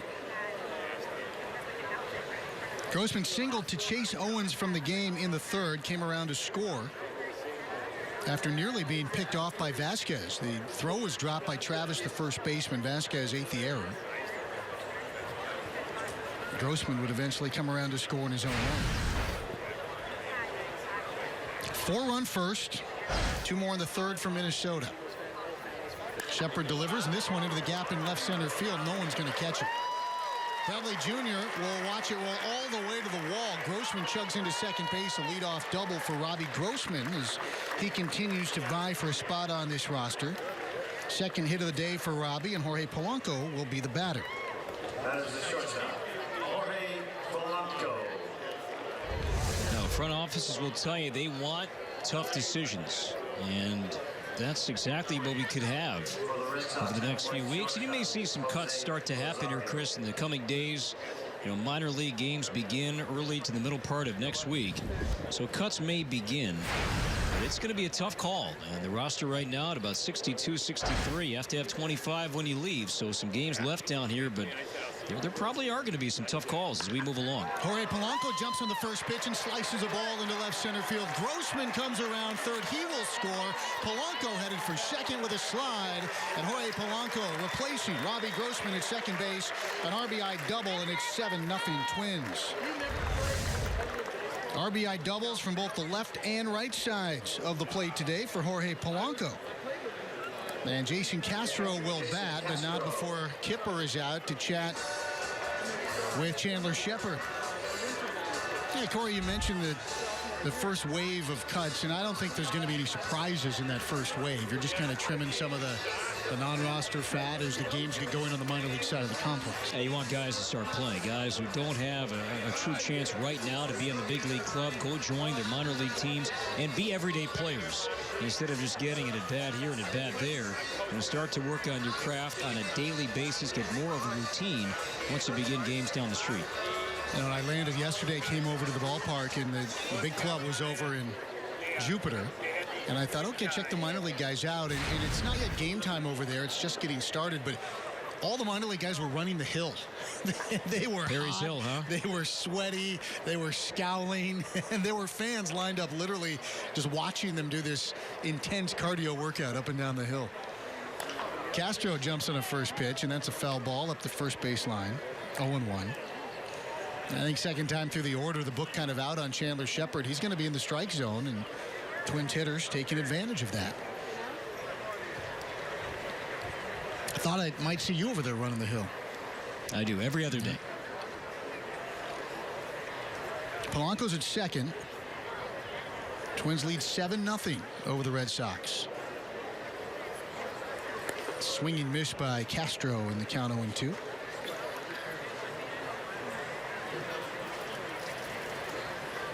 Now Jason Castro now makes his offseason home in Lake Tahoe area. And they had record snow. I mean, they had crazy amounts of snow, drought-breaking snow in the Sierra Nevadas. And I asked him, his main off-season activity was shoveling. Brand new home. There's a pitch high, and the count is 1-2. And they've got a young son at home, and Maris, his wife, would go skiing. Now, Jason can't ski contractually, so she'd go off skiing all day, and he'd shovel snow with the baby. Now, he hits 20 home runs this year. Everybody will be shoveling snow in the offseason.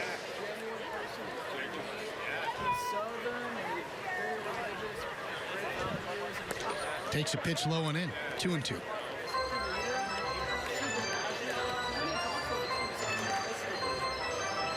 A little breeze now here at Hammond Stadium. Flags blowing out to left field. Blowing away some bugs, cooling off the fans. A little bit of a ripple now out to left. And a welcome breeze. Anything but a breeze for the Red Sox hurlers today. Here's Shepard. And he missed low and in, so he jumped up 0-2, but Castro now has worked the count back full at 3-2. Santana on deck. We're in that kind of hairy part of a spring training ball game when you start to see some pinch runners and some defensive replacements and some high numbers. But both teams still going with the starters as of now. Castro struck out looking in the first, RBI double in the third. He pulled it into the right field corner off of this man, Chandler Shepard. He fouls this one off his fists up into the shady area. Oh, skipped right off the hands, the bare hands of a fan. And the count is 3-2. Again, want to welcome in all of you enjoying the simulcast today, Fox Sports North, and there is a prize if the cameras find Dan Gladden, our colleague, somewhere in the ballpark today.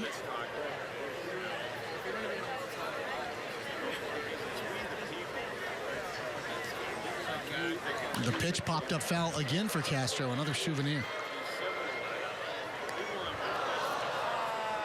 A little tussle now on the concourse for that one. And the guy in the driver's cap able to come away with it. Matt Belisle warming in the pen under the watchful eye of Eddie Guardado. He'll take over more than likely for Kyle Gibson in the sixth. And Kyle, I think, Corey, you have to say, pitched awfully well today. Fantastic. Accomplished everything he wanted to do. Yeah, absolutely. He induced a key double play ball. Red Sox had two guys on in the third. The strikeout, he struck out 4 today. Castro fouls another one away. Yeah, I think the key at bat to me was Sam Travis in the first inning after the 2-out double and a wild pitch. A guy at third, and you're thinking, uh-oh. And he fell behind. He fell behind in the count. He battled back. He got the strikeout, and after that, I mean, efficient, 5 innings, 64 pitches. Retired the last 7. Had great pace. And we saw a ton of breaking balls. And first pitch strike today, too, right? Well, that's what allowed him to throw the breaking balls and the changeups. Yeah, I think he has to be pleased with what he accomplished here.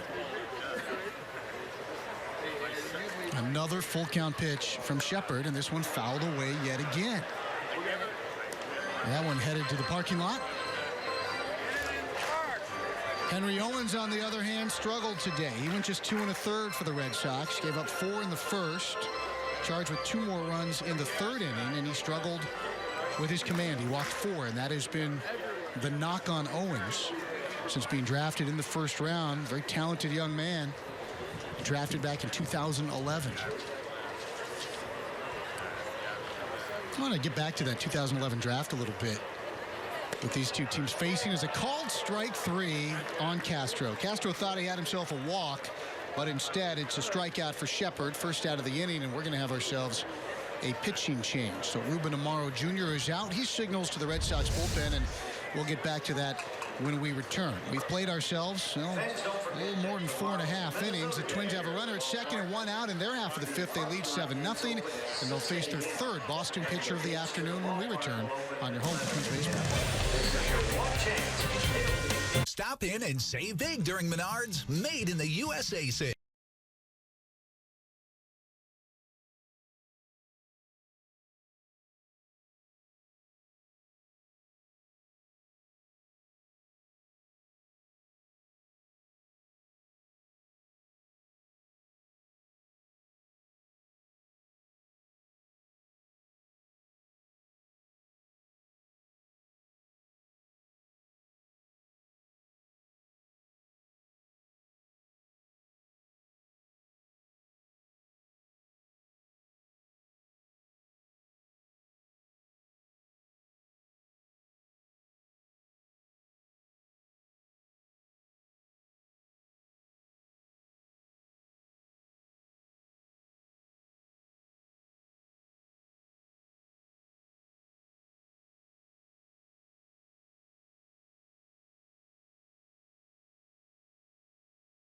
Your name, Marcus Walden. He spent last year in the Twins organization with Chattanooga and Rochester. And before we get to Walden, we want to remind you that Twins baseball is brought to you by the beaches of Fort Myers and Sanibel.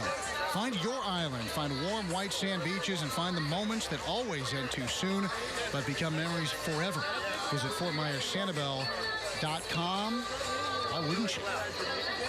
And a beautiful day to be on the beaches here or at Hammond Stadium, where Marcus Walden, the 5'10" right-hander from Fresno, California, takes the mound. And again last year as a Twins farmhand, appeared in 42 games. He pitched to a 1.74 ERA at Chattanooga, and then was 1-1 with 5 saves for the Red Wings and Mike Quaddy last year. So familiar, obviously, to many in the Twins dugout here today. He'll face Santana, runner at second, 1 out.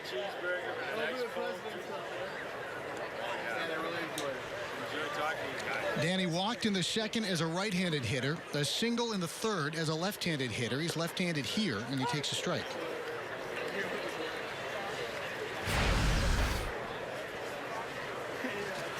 Walden, well-traveled. Came up with the Blue Jays. Like Corey Provis, got his start in Auburn, New York. I wonder if he had to share his bus seat with the radio guy. Ground ball to the right side. Behind the bag at first base, it's Travis. Picks it up, and he'll take care of Santana as Polanco scoots to third. If he did, I hope he was nice about it, because the guy had to say what he wasn't. That scarred you. Speaking of the Auburn Doubleday, I saw a former member of that team yesterday, Johan Santana, in town here. Yeah. And we're going to have Nico Goodrum step in and bat for Brian Dozier. So Goodrum, who would not have teamed with Walden last year because Nico was injured early in the year. Boy, long-legged young man out of the state of Georgia, and he battled injuries early in the season, finally got back into some action later in the year, and that was great for all involved. And Nico bats with 2 outs and a runner at third, and Goodrum takes a first pitch for a ball, 95 miles an hour from Walden. He had a foot injury that really held him back early in the year, so much so he was expected to join the Twins for the exhibition series in Washington, but had to be lifted from that due to the foot injury he suffered. Here's the 0-1. Swung through it, and the count is 0-2, nothing but heaters. Boy, Goodrum, long and lanky, and really filled out the frame coming into spring camp last year before the injury, and kind of hoping to channel some of that newfound strength into power numbers. Good speed, can play all around the infield diamond.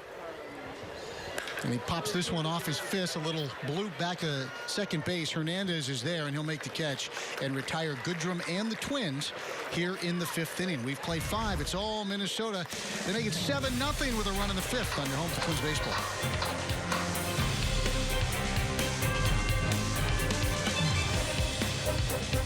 baseball. Could your business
7-0 Twins and 9 new Twins on the field. Matt Belisle will pitch. Dan Rolfing will catch him.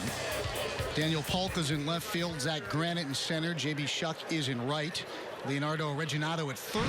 Adrianzo plays short. Nico Goodrum at second. Ben Paulson, the new first baseman, which means, as Chris Young takes a strike, that we can chat with Miguel Sano, who is done for the day. Miguel, nice afternoon at the ballpark. Opposite field power and base hit to left as well. How you doing, big man? I'm doing very, very well. How are you? Feeling good about today? Yeah, I'm feeling good. I feel great. As Belisle watches a ball bounce back through for a base hit. Pardon me, that's Gordon at second base. Not Nico Goodrum. We got too many changes up here to keep track of, Miguel. Yeah, I hate you. Tell me about your first at bat. What were you looking for against the lefty? I know you've got power to all fields, and that's something that you're working on.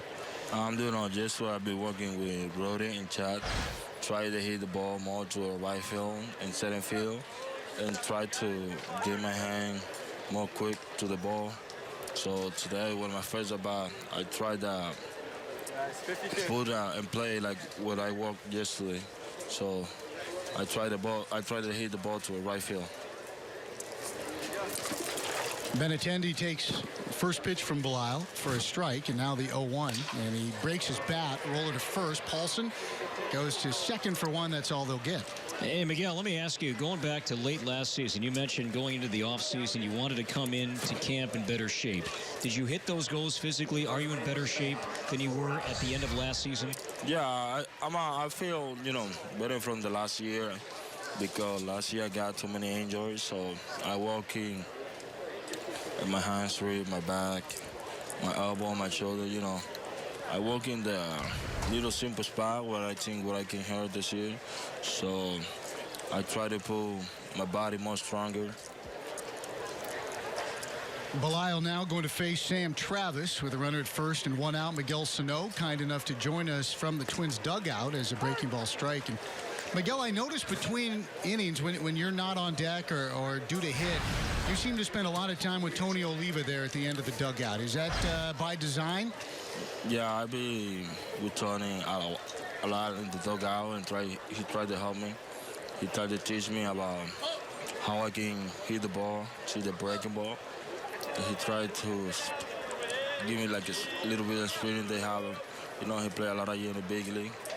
And, he talking to me about hit the ball to the right field and hit the breaking ball too. It looked like you had him cleaning your sunglasses. Oh, yeah.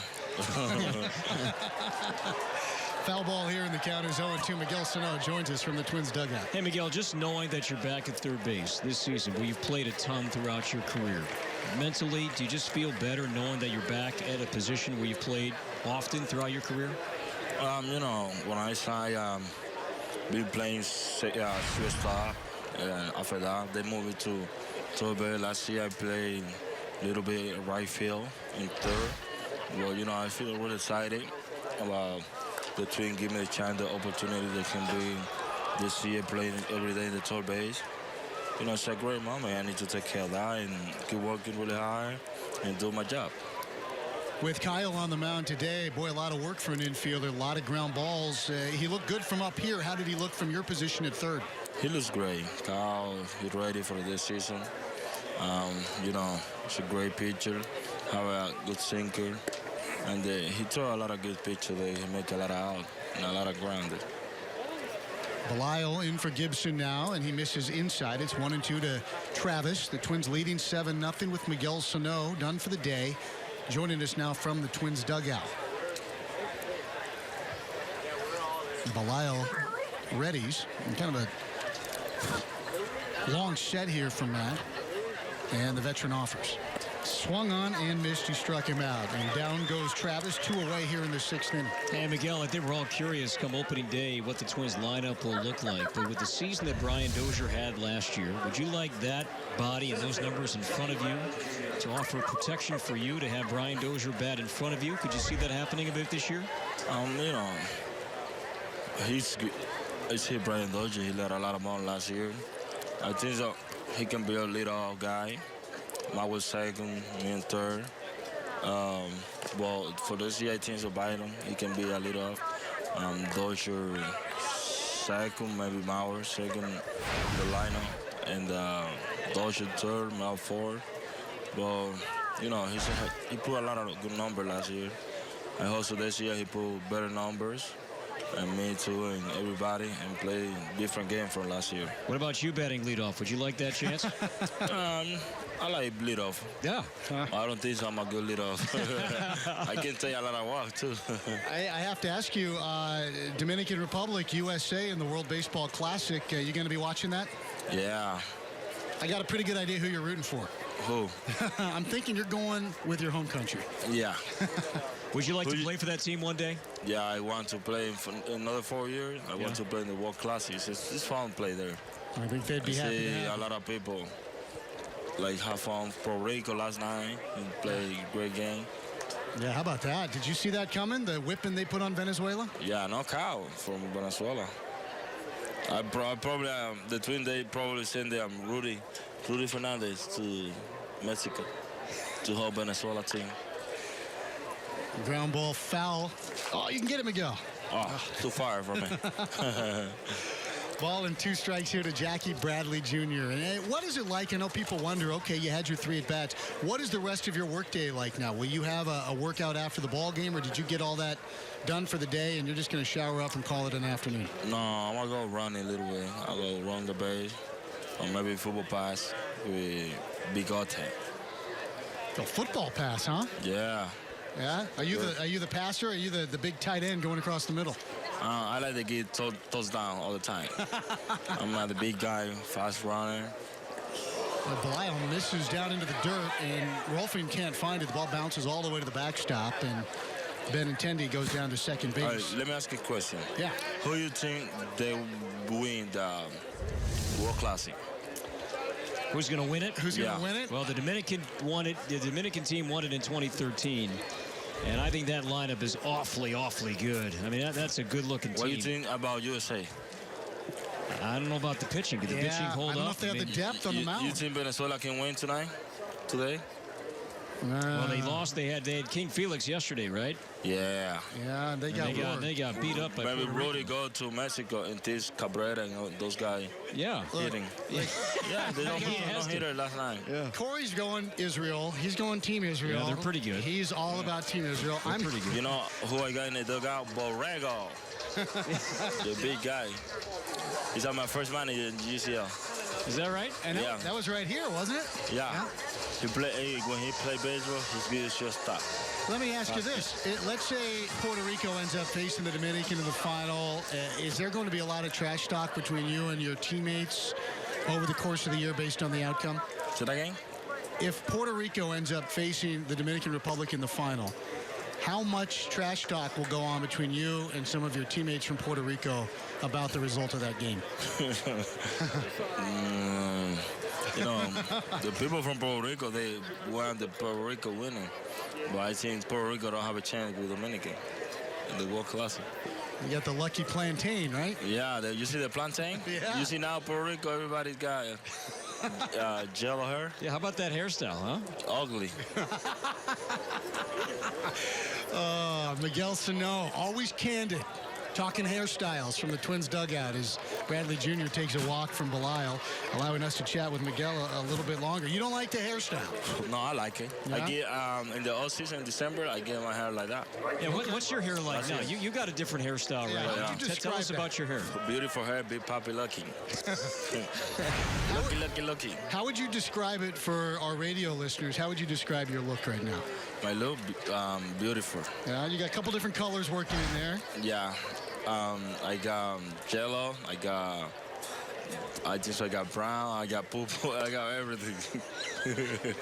Now, is this here to stay? I got crazy hair. Is this just for spring training? Is this just for spring training? He love it. Okay. Is this just for spring training, or is this a hairstyle that's going to stick around? Yeah, I keep this when I got my another baby with my wife. Okay. Okay. Yeah. When I see my baby born, I cut it. He said, let's change it up. 2 on for Belisle. He misses down in the dirt, and the count 1-1. You know, it's like when Byron got called up. Remember, he had that color splotch. Yeah, in his but that hair. one's ugly. Yeah, that was from Vargas. It looked like someone fried an egg on his fade. My body bite on basta. My little guy said it feel oof. It's good. You see the play they make with USA? Which one? At the center field. Yes. They make couple. Huh? That's just every day at the office, though, isn't it, for him? Hey? Yeah, that's just normal for him, though, right? Yeah. When you see the ball go up at third, you're just like, out. It's easy out. I'm going to stay in the bay. The people here, like, land dry, setting field, say, should keep my body there. Easy out. We'll see if Belisle can make an easy out of Bryce Brents here. 2 on for the Red Sox. And this one shot towards second. That's Nick Gordon. And the inning is done. Miguel, an absolute pleasure having you with us. Enjoy your run. Thanks, bud. Thank you. See you tomorrow, man. All right. Got to make a heck of a tight end. He's going to go catch some footballs. It's 7-0 Twins after 5.5 on your home for Twins baseball. Minnesota.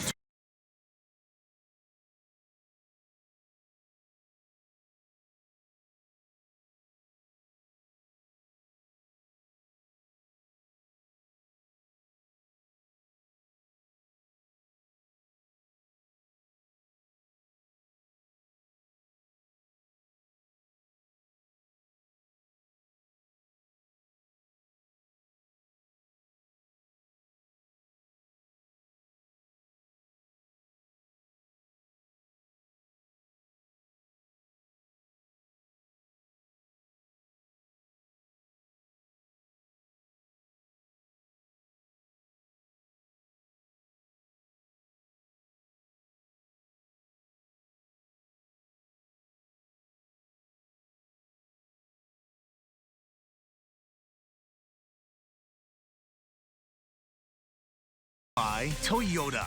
Tested, trusted Toyota. Toyota.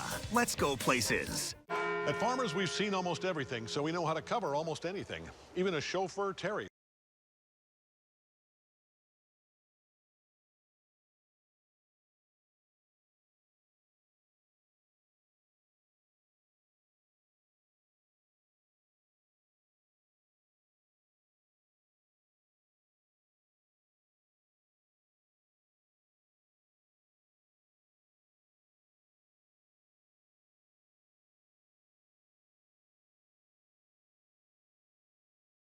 Is presented by Quick Trip. Big on fresh, low on price. Wild Capitals. Tuesday at 5:30 on Fox Sports North.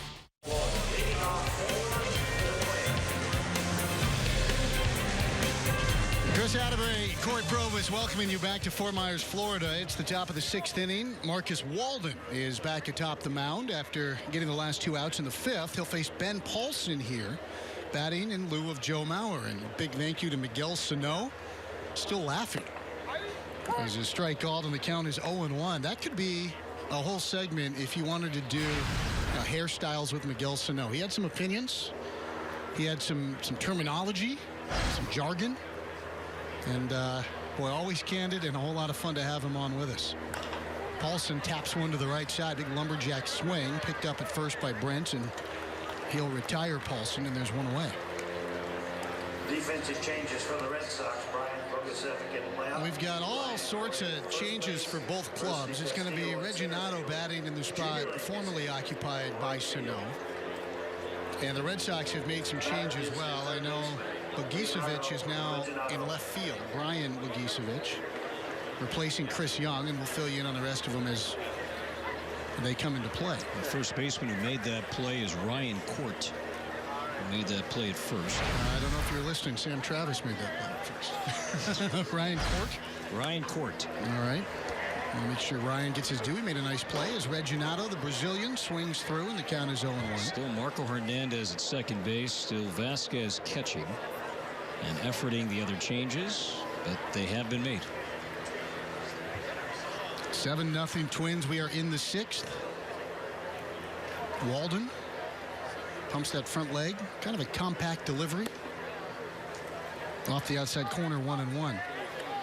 Now, we talked about this earlier about the new ticket plan, the Twin Spring Ballpark Pass. And this is a cool deal. It gets you into 30 games at Target Field this April and May, excluding the home opener. It's just $99, and you have access to every single game except the opener.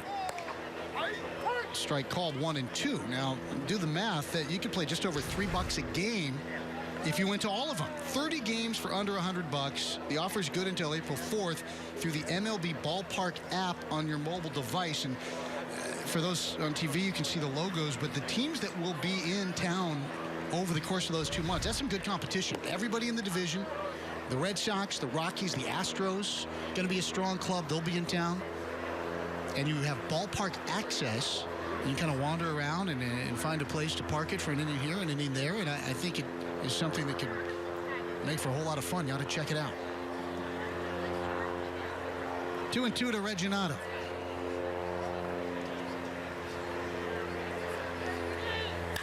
Hits this one back up the middle. That's a base hit. So Leonardo Reginato picks up right where Miguel Sano left off in that 3 spot in the lineup.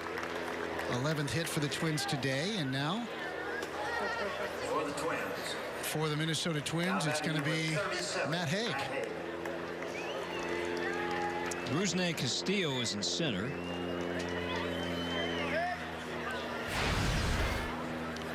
Now we just figure out who's in right field. Can you get him to turn around? There's a new, who's that in left? So that's Bogicevic.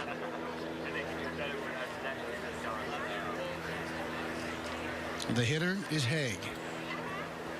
How is this guy not playing for the Dutch team? There's a pitch wide, 1 ball, no strikes. There's room for the Haig, representing the Kingdom of the Netherlands. 3rd largest city in that country. Well, they're in the next round. They advanced to Tokyo after winning 2 out of 3 games in Korea. Dustin Morse is going to come back in wooden shoes. Bird doing a great job with that staff, though, isn't he? And they've got some infielders to play with. Fastball missing in, and they count 2-0. Seeing the Red Sox today, Xander Bogaerts is with the Dutch team. Boy, Simmons, Bogaerts. Jonathan Scope, too, right? Yeah, Scope's part of that Profar. 2 balls and no strikes here to Matt Haig. Big right-handed batter. He takes a strike from Walden, and the count is 2-1. We're into the 6th inning here on a gorgeous day. They all seem to be gorgeous days here in Fort Myers. I know a little bit of a cold snap today back in Twins territory. But the mercury will be rising again in the coming days. Reginato at first, pitch to Haig, and he hits this ball well to left field. Bogicevic, though, in his tracks, reaches up and makes the catch, and there are 2 outs. The right fielder is Junior Lake. I'm sorry, Chris. That's who's in right. And there's a new shortstop as well. That is Jose Rosario. That's short. So Bogicevic in left, Castillo in center, Lake in right. Devers still at third? Yep. Jose Rosario at short, Hernandez, Court, and Vasquez. Now remember that. We're going to have a quiz at the end of the 8th inning. We should have people, Corey, they should tweet you their scorecards if they're trying to score along. Can you imagine what that kind of modern art gallery you could put together with spring training scorecards? The batter's Polka. So Bob Uecker always used to say, you know, this type of game in spring training out in Arizona, he'd get to the late innings and be like, if you're keeping score with us, and why would you? Anyway. And the great Jerry Coleman once told me, I said, hey, what about, so-and-so who got that hit in the 8th inning? He goes, you didn't get into my game, son.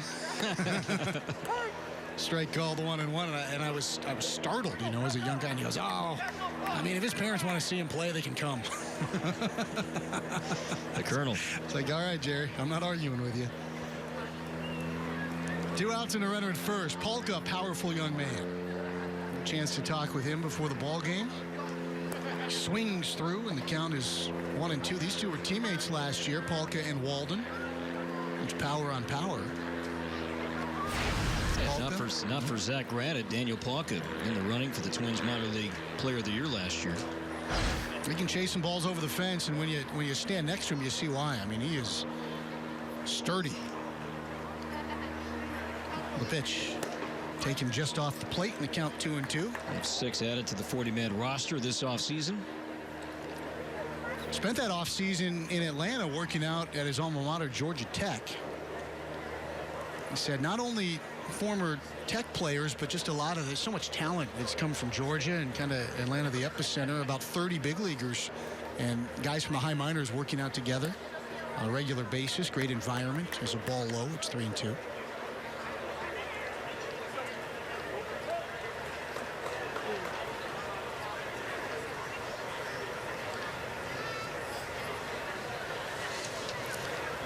Three balls, 2 strikes. J.B. Shuck is in the on-deck circle.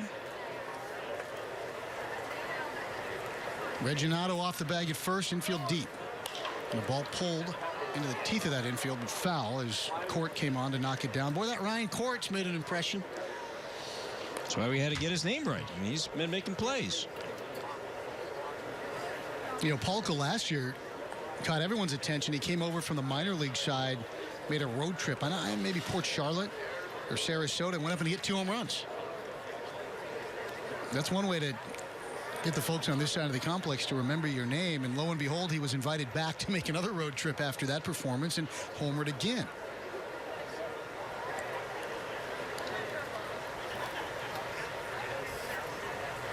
The pitch skips up out of the dirt past Vasquez. Ball 4 to Polka. He'll go to first. Reginado goes to second, and J.B. Shuck, former Buckeye, will have a chance. Reginado maybe had a chance to get to third base there. He was running anyway, 3-2 count, and just never really kind of picked up the ball. Or his coach at third base. Still in scoring position now at second base, but maybe never want to make that third out at third, but perhaps had a chance to get to third as he was moving anyway in the 3-2 pitch. I mentioned Shuck, like Alex Wimmer, is a former Ohio State player, and last night, headed back to the hotel, I ran into a group of 8 or 9 guys all wearing Buckeye baseball gear. I wonder if they might be in town for a tournament, a Florida trip of some sort. Fastball misses low and in. Vasquez knocks it down, picks it back up, and it's 1-0. You see so many college teams make that trek south this time of year as Kipper trots out to the mound. We'll go ahead and pause 10 seconds for station identification on your home for Twins baseball.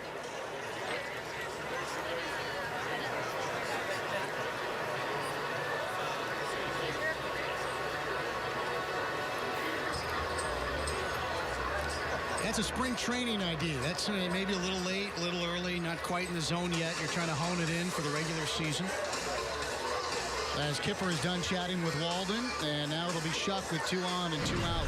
And this game really, Corey, about Kyle Gibson's performance, which was a great boost on a day when the mood was dampened by the loss of Trevor May with that elbow tear. Yeah, if you're just joining us and you just got done watching the Gophers in the Big Ten tournament, big story today. We learned this morning that Trevor May is out indefinitely.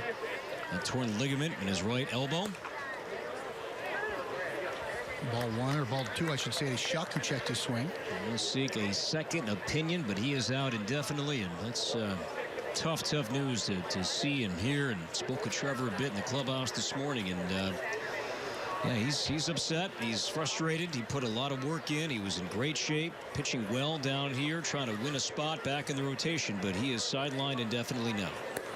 Pitch low and in, the count 3-0. And, you know, I was on a show, I believe it was in Grand Rapids with Sheldon earlier this week.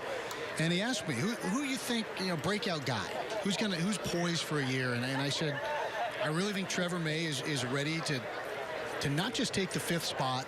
I think he's ready to be a real factor in the rotation in terms of where he is physically and the mix that he has. And I know Trevor felt that way as ball 4 issued to Shuck, and they're going to be loaded up here for Adrianza. This is just my opinion, Chris. I don't know this to be factual. But, unlike last year where we saw Trevor get a chance to start, didn't work out, so he was in the bullpen. I don't know if that was the same scenario if it played out that way this year. That if Trevor did not win the number 5 with a big league club, I don't think that he was a guaranteed arm in the bullpen. I think that he might have been just a guy, okay, he's still going to start, just won't be down here, might have to do so at AAA. I don't think it was the same kind of setup as it was last year, that they viewed maybe Trevor May as a starter right now. If it's not here, then it's going to be in the minor leagues, whereas last year, no starter, but he's a bullpen option to start to begin the year. And Neil really said as much to us earlier in the ballgame when he joined us in the 2nd inning, that they really had opened the door for for Trevor to be a part of that conversation, and he pitched well down here, and he will not be pitching for a while again. He'll have some decisions to make the next couple of weeks as to what the next step is. Adrianza takes a strike. And flares this one to shallow left. Bogicevic coming in. He won't make the play. It'll bounce a couple of times in front of him. 2 runs will score, and it's a 2-run oppo flare for Ari Adrianza. And the Twins lead 9-0. Well, he didn't hit it hard. He just kind of stuck the bat out there and redirected it, and that did the job. And it knocks in a pair. Twins take advantage of the 2-out walks from Marcus Walden. And here's Danny Rolfing's first at bat. Yeah, well, you feel terrible for Trevor and the work he put in, but Corey, the nature of this game is such that when something goes wrong for somebody, or they are hit with something like this, a setback, a bump in the road, it's an opportunity for somebody else. And the name of this game is the folks who take advantage of those opportunities. There's a strike called to Rolfing. And one man's injury is another's opportunity. That's been saying forever, and that's certainly the case right now. Tyler Duffy, Jose Barrios, Roberto Mejia, Ryan Vogelsong, Nick Tepish, Justin Haley. A lot of names, really just one spot. A ball low to Rolfing, and the count 1-1. Danny back in a familiar spot here in Fort Myers with the Twins. He wandered with a couple organizations in the last couple of years, was in Reno, AAA Reno last year, but long-time Twins farmhand, spent time in the GCL and with the Miracle here. So pitch wide, 2-1. You know, a guy spent some time here. One year I rented a condo down here for spring training with my family, and I was rummaging around in the closet looking for something, and I found a bunch of Danny Rolfing bats. Turns out it was a friend of his who actually owned the place. I brought one to the ballpark, but he said he was all good. That's from the right side. Versatile guy. Has played around the field a bit. Bangs one foul past Gene Glenn in the third base coach's box. It's 2-2. And Dan Rolfing could begin his season at Double-A, and that's going to be kind of interesting to watch when the roster starts to trim down here, and you see minor league teams and minor league rosters, you know, starting to be put together. And there could be some of the young arms that the Twins really like, all at Double-A and all around the same time. And if that's the case, they want a guy who's been around a little bit. And that could be Dan Rolfing catching some of those arms in Chattanooga this year. You know, a lot of those arms started here in Fort Myers a year ago, and an outstanding rotation. Felix Jorge was a part of that. There's a called strike 3 on Rolfing, and the inning is done. So Walden finally staggers through the 6th inning, and the Twins add a couple more. They lead 9-0 after 6. This is your home for Twins baseball.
Welcome back to Southwest Florida, Hammond Stadium. The Twins lead 9-0, and they hand the ball to a guy who grew up in the heart of Red Sox Nation. Ryan O'Rourke will become the third Twins pitcher of the day.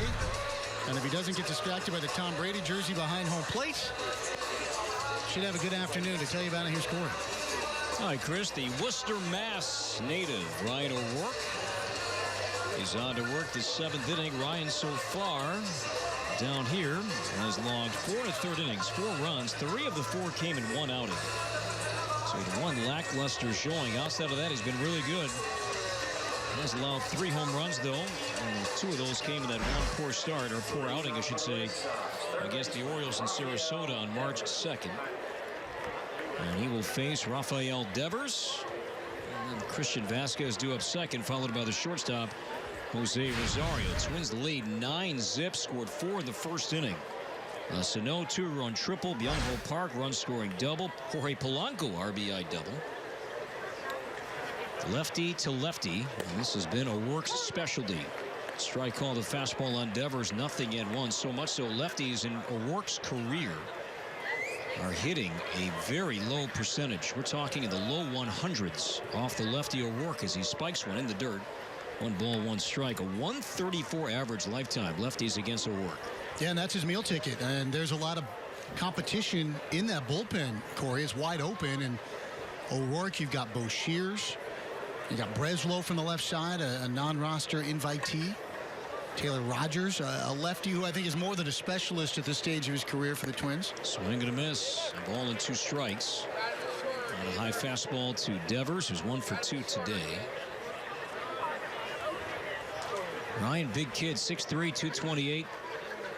28 years old. And the 1-2 is popped up back to short. Chasing is Adrianza, and he grabs it in left center field. And Devers is out, number 1. To get back to the scoring after that 4-run first, Twins got 2 more in the 3rd.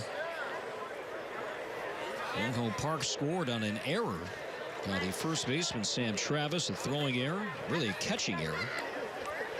And then later, Jason Castro run-scoring double, scored Robbie Grossman, and the Twins led by 6 after 3. A single tally in the 5th, a Polanco RBI double, then 2 in the 6th, and Polanco's, beg your pardon, Adrianza's 2-run single. So the number 7 spot in the order today has knocked in 4 runs. Nothing in 1 on the catcher, Christian Vasquez, who taps one weakly to 3rd. Reginaldo charging, gloving, on the run. Good throw, and he got him. Good play. Reginaldo at 3rd base. No panic either as he charged that slowly hit ground ball down the line. And elected to go to his glove. He felt he had time and plenty on that throw, 2 away. Yeah, it was a long throw. I mean, he was played deep, and by the time he picked the ball up on the move, he was only a step or 2 in front of the bag, and throwing across that long, lanky body of his, very well done. So 2 down for the shortstop, Jose Rosario.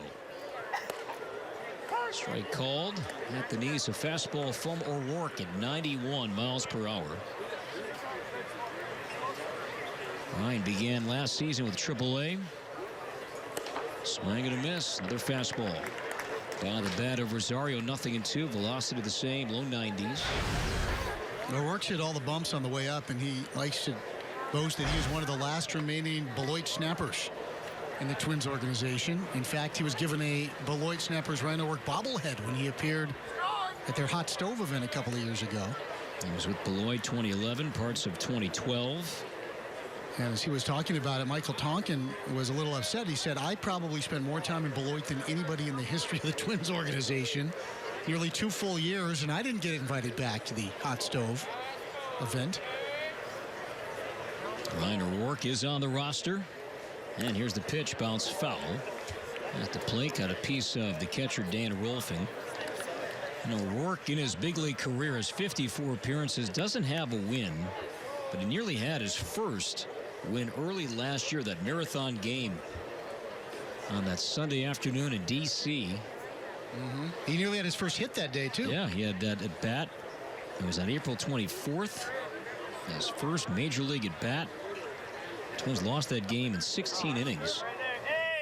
It was a Chris Heisey home run. Yeah, Matt Belisle was a part of that. Harper tied it. Yeah, Harper tied it, and Belisle put the fire out after the Twins had rallied. And the 1-2 ground ball to third again. Reginaldo charging as more time unleashes a good throw. He's got a good arm. And Reginaldo makes the play and a work with the 1-2-3. 7th inning. We stretch on a lovely day in Fort Myers. All Twins 9-0.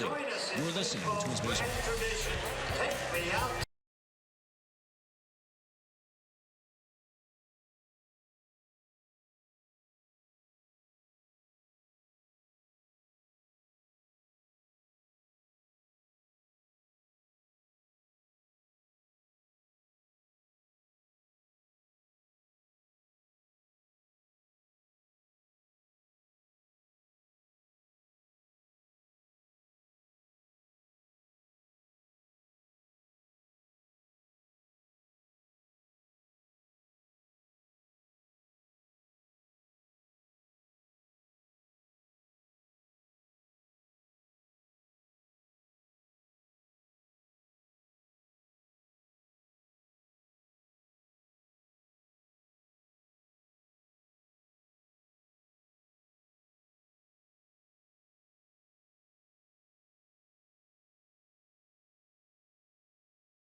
Clinic Sports Medicine brings you Twins baseball. From aspiring youth athletes to the pros, Mayo Clinic Sports Medicine will help you meet your sports performance goals.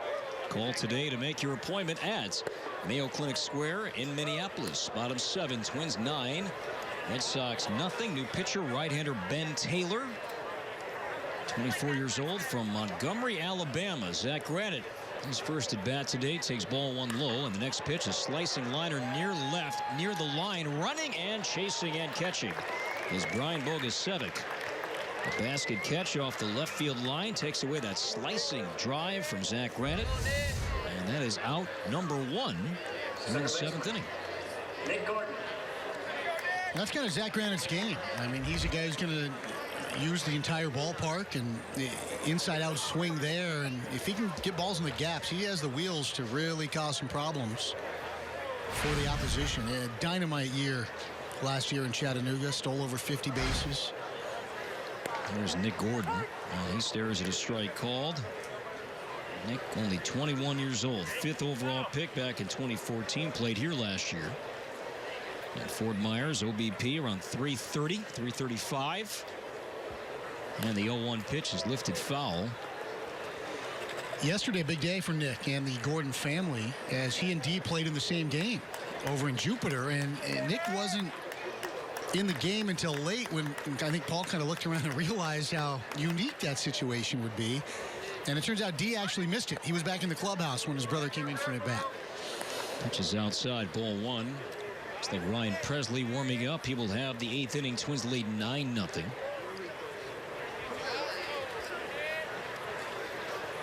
Nick Gordon, a left-handed batter.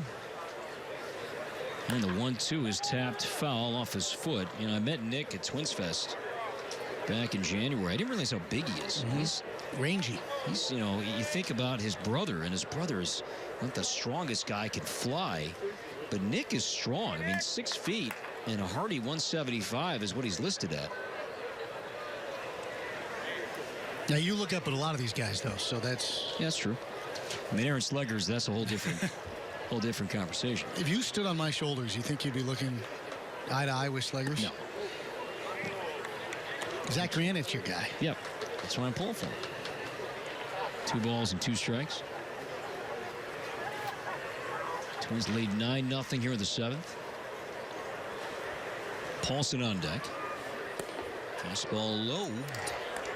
Full count. You know, I went down to Cedar Rapids for Caravan this year, and it was a great time. And I met Nick Gordon's host family from down there. Could not say enough good things about this young man and how eager they were to watch his continued ascension. As Gordon sends one foul, we're going to be joined here by Ryan O'Rourke momentarily. See him putting the headset on inside the third base dugout, and we are joined by the Worcester, Mass native. Hey, we were just reminiscing about your first big league at bat. Yeah. In April in Washington last year. Whose bat did you use? Buxton gave me a bat. Gave me his bat. He said it's got a lot more hits in it, so I trusted him.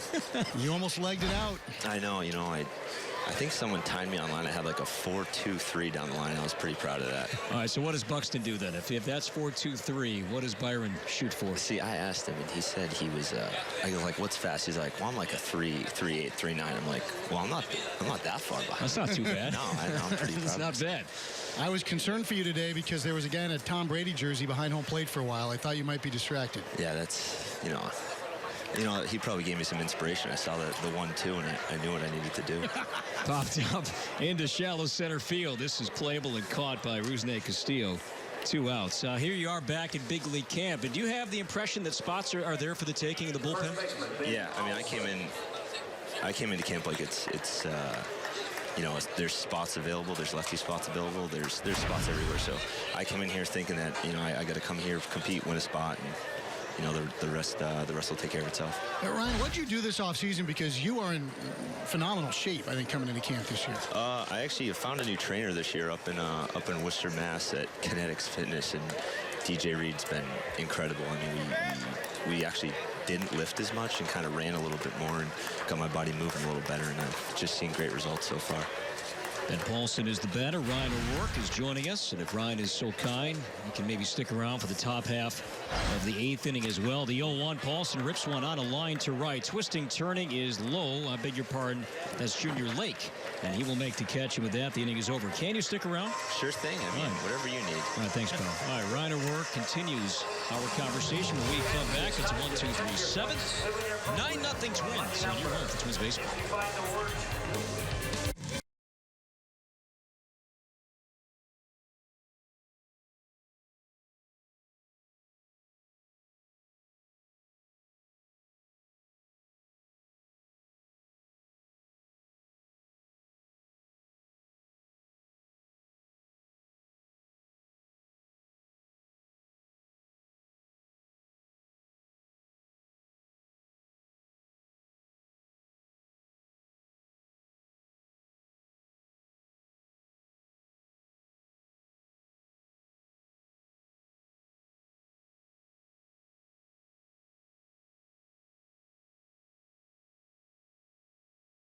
Is presented by the DQ $5 lunch. Now served all day, every day. Menards has the largest selection of treated lumber. Now all 2-inch dimensions.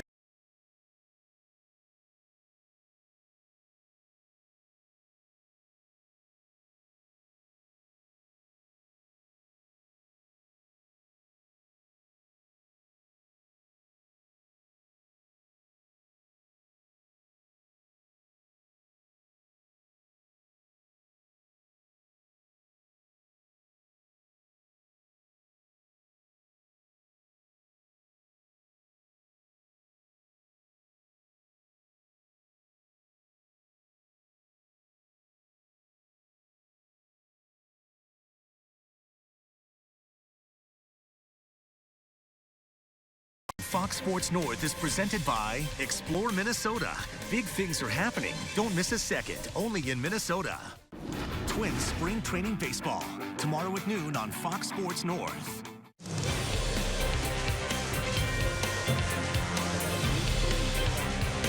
Eighth inning from the CenturyLink Sports Complex. Twins lead 9-0. Fans having a tumbling time out there on the berm in left field today. New batter for the Red Sox, Zhu Wei Lin. His first at bat today, in the spot vacated now by Marco Hernandez. Ryan Presley, who has thrown the ball well down here, pumps in a fastball strike called. And nothing at 196 on the radar gun. Ryan O'Rourke kind enough to stick her on for one more half inning. Are you hoping to shed that label as just a left-handed specialist? I think, I think I kind of did a little last year. I think I had some outings, 2+, 3+ innings. So I don't think I carry that label anymore. So I'm working on changeups and fastballs to shed it even more. And you also went down, I think it was mid-season, and while you were down at AAA, you were being stretched out, right? A bit more. You were going multiple innings. Yeah. I think at the beginning part of the year I was, facing 1-2 batters, maybe an inning, and then, right once I went down, I was, 1.2, 2 innings, 2+, and I think that kind of helped me throughout, when I got called back up to have a little bit of success in some extended roles. 1 ball, 1 strike on Lynn as Presley misses high. Ball 2. Hey, Ryan, talk about the guy that's on the mound now replacing you out there in Ryan Presley. He looks like he is all systems go from the get-go. The stuff is nasty early on. Yeah, he just, since day one in spring training, he just looks different. I mean, he just looks like he's on a mission this year to really, carve a role out for himself, not only on our team, but just in this league and be a dominant reliever. And, I mean, he's got all the weapons, pitches, firepower. I mean, he's throwing, 95, 97 right now, so. And just a little nasty, too. He has the right amount of nasty, doesn't he? He's got that, I think I said, he's, if you think of someone from Texas, you're thinking of Ryan Presley, and he just brings it. And the 3-1 pitch is popped foul, and if you're in front of him, and he's in his big pickup truck, he's got the loudest car horn on the team, right? It's obnoxious. It's a train horn. Yeah. You can hear it coming from a mile away. It's like the old Jesse Crane. He had a similar situation. It's a Texas thing, I guess. Yeah, it has to be. We don't have those up around for. Now, speaking of where you're from, I know it's a Grapefruit League game, but I mean, you set down the Sox in order. You got to have something to say to your buddies back home in the winter, right? Yeah, actually, my cousin, who's originally from Boston's up here. A couple family friends are here right now from the Boston area. I mean, after the game, if I play anyone, I may have 2 texts after the game from like my mom and dad. After this game, I'll have 20, just because it's against the Sox. 3 balls and 2 strikes on Zhu-Wei Lin. Twins lead 9-0 here in the 8th inning. As Presley comes home, and the 3-2 pitch, a fly ball, well hit right center field. Deep in the gap it goes. Chasing his Granite, chasing his Shuck, and it's going to be up against the wall and caught by Zach Granite.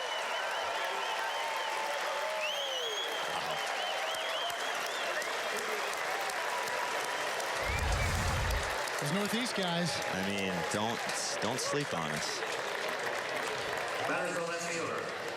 Zach Granite, full out sprint. Left his feet maybe a foot from the wall, caught it, then kept the ball in his glove as his upper body kind of pinned up against the wall in right center field. Good play out there in center by Zach Granite, the Twins minor league player of the year last year. I think I was talking to Chris last year, and he asked me who my favorite player in the minor league is, and I think I said it was Zach Granite. Yeah, I think you did say that. I did. Here's Brian Bogusevic, the left fielder, as the pitch is sent foul. Hey, I can't help but ask you about Trevor May today. You guys are awfully close, on the field, off the field. Right. What's your reaction when you heard the news? It was, I came in today having kind of no idea what anything. And I see people going up to him. I see GMs and trainers and coaches going up to him. And I just went over and was like, hey, Trevor, what happened? And he just told me. And I was like, I couldn't really process it. I was shocked. I gave him my condolences and said, battle back. It came out of nowhere to me. So, I mean, he's a guy who, he was having great results this spring. So it's just sad to see something like that happen. 1 ball, 1 strike on Brian Bogusevic here in the 8th inning, chatting with Twins reliever Ryan O'Rourke. As Ryan Presley misses down low, ball 2. Because you probably see a side of Trevor, and Trevor's pretty public, too, about what he does with various social media platforms, but he is a guy that loves to have fun, doesn't he? No, he does. I mean, he's always smiling, having a good time, and he brings great conversations no matter where he's at. I mean, if we're in the hot tub, if we're in the field, if we're in the bullpen, he's always, thinking, and he has an intricate mind, so... it's definitely going to be a loss this year, both on and off the field. Ground ball up the middle, scoots right by Nick Gordon. Try to make the play to his right. It's a 1-out single from Bogusevic. Here in the 8th inning, Twins lead by 9. This will be Blake Swihart batting. Ryan, it's interesting because it also highlights what is such a strange environment that you live and work in, is that your teammates, you compete with each other, but you're also friends and teammates. You know, it's an odd dynamic, right? Because one man's misfortune is another man's opportunity. Right. You know, it's just next man up. That's what it is. I mean, Trevor goes down, and sure, it's a sad day for us as a team, as an organization, everything. But you're right, someone needs to fill that void now. So whoever it is has to step into that role and, you know, have some success for us to succeed as a team. Swihart batting, former catcher, then went to the outfield last year and got hurt. Still in the mix to be part of the Red Sox catching tandem this year, as Presley misses high, 1 ball and 1 strike. Have you spoken with Craig Breslow at all so far here in camp? Yeah, I have a little bit. He actually lives in Massachusetts in the off season. So we were, you know, the other day were chatting about sushi places where he lives. So we've had some good conversations. And the 1-1 pitch is lifted foul. There were times late last season when you would probably look around the bullpen, and it was awfully young out there, wasn't it? You'd look to your right, look to your left. It was either a young player, a rookie, or a guy that's got a small amount of service time. Did that catch you off guard a few times? I mean, in a way it did. I think we're a young team overall.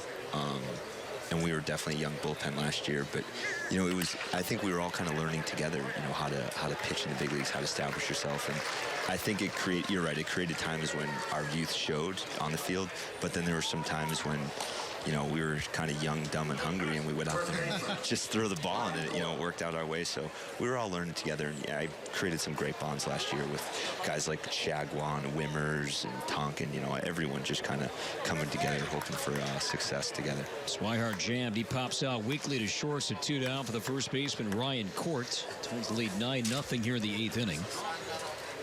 Bogusevic at first base and 2 down. Twins have the infield back. Righty to righty matchup here. Presley holds high. Leg kick and deals home the fastball. Thigh high strike called on the radar gun. That one reading 95. 0-1. Ryan, what about Matt Belisle's influence? Because you talked about a guy who can share some experiences. I mean, I've been a teammate with him for 4 or 5 weeks now, and I'm counting him on my hand as being one of the better guys I've ever been around the game. I mean, he's helped me so much just mentally on things I think about. And he actually goes, hey, I remember you pitching in Washington. And he's like, I saw some things that you could have, you know, done a little better. You know, and today we were watching video together, and he was just showing me little things here and there. But he's been just absolutely incredible with at least with me personally. 1 ball, 1 strike on Ryan Court. We're in the 8th inning, and the pitch is inside. Ball 2. Now, one thing I know with you in the offseason, you mentioned your new trainer. You also try to pick a new hobby every offseason, like a craft, or what was it this last year? Were you making furniture? Were you doing macrame? What was it? I wasn't doing any furniture this year. Well, I was in Venezuela this year, and I tried to start drawing. Actually. Drawing? Yeah. Now I bought a book. Is your name Simon? I bought a book, and it gives you like a couple lines, and then you have to draw off that. So it starts with something, and you look at the line, you find inspiration, and you draw off that. And I was trying to draw like advertisements that like you'd see in magazines. Can you share some of that with us? I mean, one of them was, you know, like that salt guy who does that thing that's like popular now. So I had like I drew a salt like sprinkler thing, and the salt was sprinkling that guy's head. That was one of my recent ones. I thought that was pretty good. You got to give us a picture of that. We need to see. I'll bring it. You know what? I'm going to bring it in for you. I'd like to see that. I'll bring that in for you. Some drawing. So do you feel good about it? You like? Oh, I'm terrible. I mean, 2 months in Venezuela in my drawing, I think they got progressively worse. So there's only one way to go then? I mean, no. Keep going down. Keep going down? I'm gonna focus on baseball then. 2 balls and 2 strikes on Ryan Court. Twins lead by 9 here in the 8th inning. Red Sox have a man at first base. And here's Presley's pitch. A check swing, a breaking ball, the appeal. He went. Called it. Outstanding analysis. Good work. Feeling a little salty today. Drawing. We thank you for the time. All right, bye guys. Thanks. All right, Ryan O'Rourke, we thank him. Great to chat with him in a scoreless 8th inning. Twins lead 9-0. Back for the home 8th next on your home for Twins baseball. Now's the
Crowd of 7,723 here at the CenturyLink Sports Complex. Twins lead the Red Sox 9-0 bottom 8. Leonardo Reginato steps in. Reginato singled and scored back in the 6th inning. Thanks again to Ryan O'Rourke for joining us. Always learn a lot when you sit down and chat with O'Rourke. Line to right, a base hit. Snuck through the right side. By the second baseman, Sue-Wei Lin. And Reginato 2 for 2. Couple of hits, couple of nice plays. All right, so when Ryan was talking, full disclosure here. When he was talking about, you know that guy who does the drawings, the salt? No. No idea. Nope. I'll be honest, and I'm not well versed in everything, and that's certainly not one of my strengths. Yeah, no, that was way out of my cool zone. I had no clue what he was talking about. As soon as he said the words, "that's so popular now," I knew I wouldn't probably get it. We're out. But man, is he funny. Oh. There's Matt Haig, a breaking ball for a strike. Ryan's dad is a police officer, and it seems like every year his dad is pressuring his son, "Hey, why don't you take the exam? Take the exam." And Ryan's like, "Dad, let me focus on baseball. I'll get to that." From the stretch and the 0-1, swinging a foul. The catcher hangs on to that. It's a new catcher. That might be Blake Swihart. Nope. Get his name. I think that's Donnie Baldwin, right? I think that's Dan Butler. Or Dan Butler. They're close. Yep.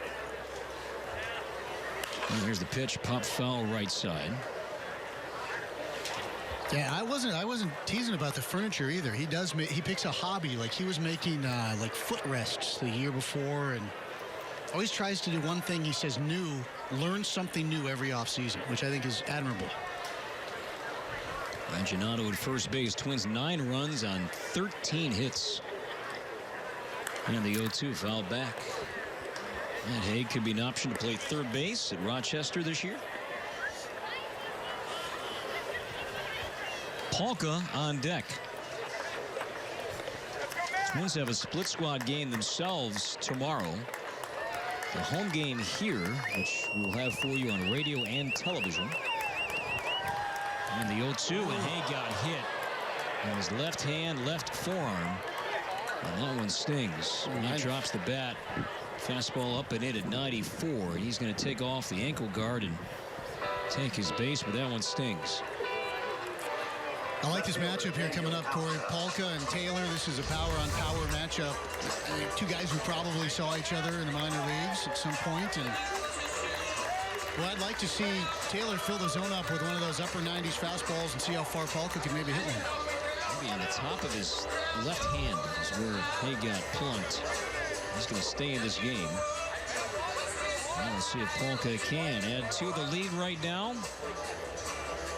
More than 30 home runs last year combined between AA and AAA.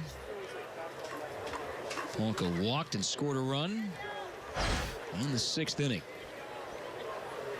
2 on, nobody out. Taylor from the stretch as he misses outside, ball 1.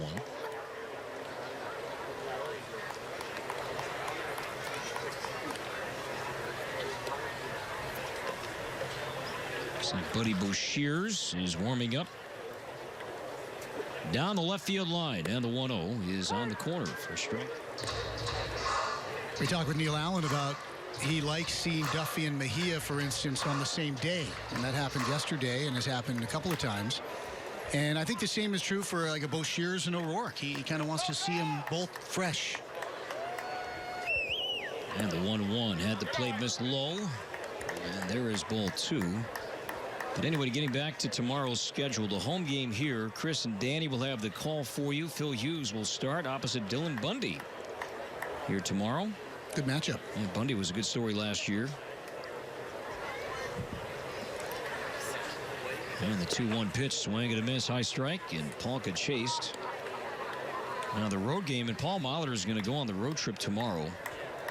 Twins will play in Bradenton against the Pirates. Ryan Vogelsong starts. He'll see some old friends over in Bradenton. Vogelsong. 2-2 on Polka. And here it comes. Chop to third. Down the line and failed. This will score at least 1. Reginato will score. To third base, Matt Haig. He's in standing. An RBI double for Polka. And the Twins add 1 more. It's now 10-0.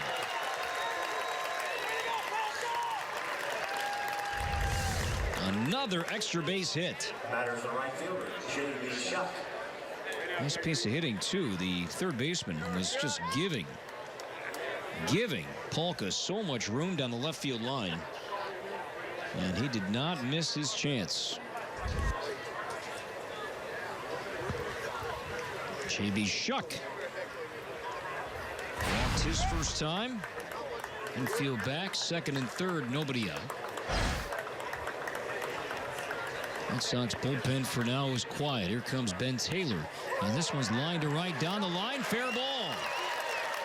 1 run scores. Here comes Polka. Shuck to second base. Helmet comes off. He'll stay put. A 2-run double. Have a day. The Twins now lead 12-zip. Apparently they gave Shuck Nunez his helmet. Nice job yanking that one down the line and keeping the heat on. This Taylor, he throws hard. But the Twins waiting him out, waiting him into the zone, and having their way with him.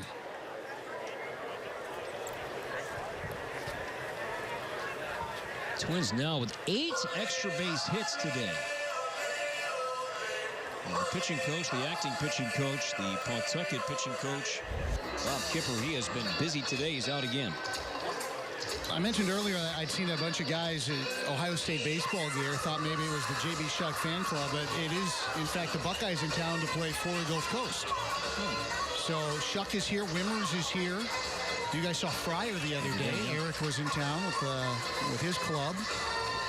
Just a few of the Buckeye alums that come through in the last couple of years. Eddie Adrianza will bat before he steps in. We step out 10 seconds for station identification from Fort Myers. This is Twins Baseball.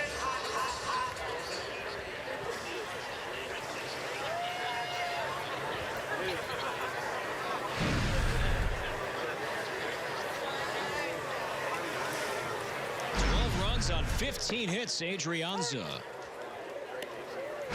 Now playing short in a 2-run single. In the 6th inning, behind a strike called here, 0-1. Red Sox now are going to get a right-hander up in the bullpen. And the 0-1 at Adrianza is inside. Adrianza on the roster. He was claimed off waivers in early February, but he is also out of options. He was in the mix to be a utility man, second short, even some third base. Like many, no options for Eddie Adrianza. And the 1-1, knee-high strike 2 called. Still nobody out.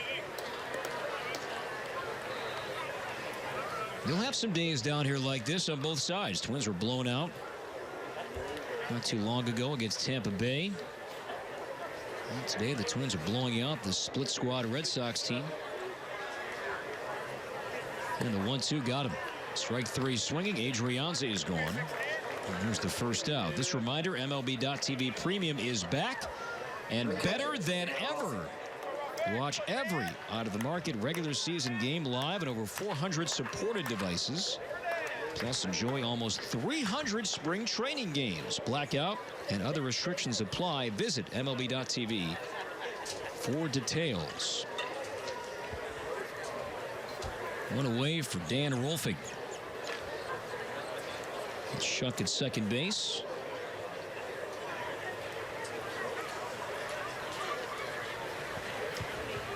Zach Granite on deck. And here it comes. Breaking balls low and inside, ball 1. Those that did start offensively today. Miguel Sano had a couple of hits. Scored a run, knocked in 2.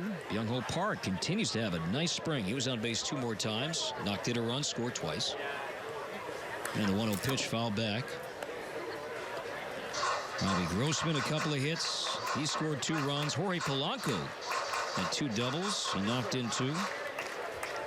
Jason Castro, an RBI double. Danny Santana was on twice, up and down the lineup. Dozier, Mauer scored a run each. Joe was on base twice. Pitch is outside, ball 2.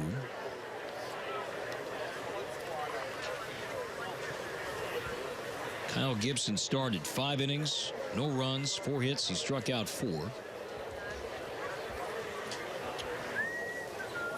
2 balls and 1 strike on Rolfing. And the pitch, swing and a miss. Off speed, down and inside. Matt Belisle, a scoreless inning. Ryan O'Rourke, the same in the 7th. Ryan Presley, a scoreless 8th.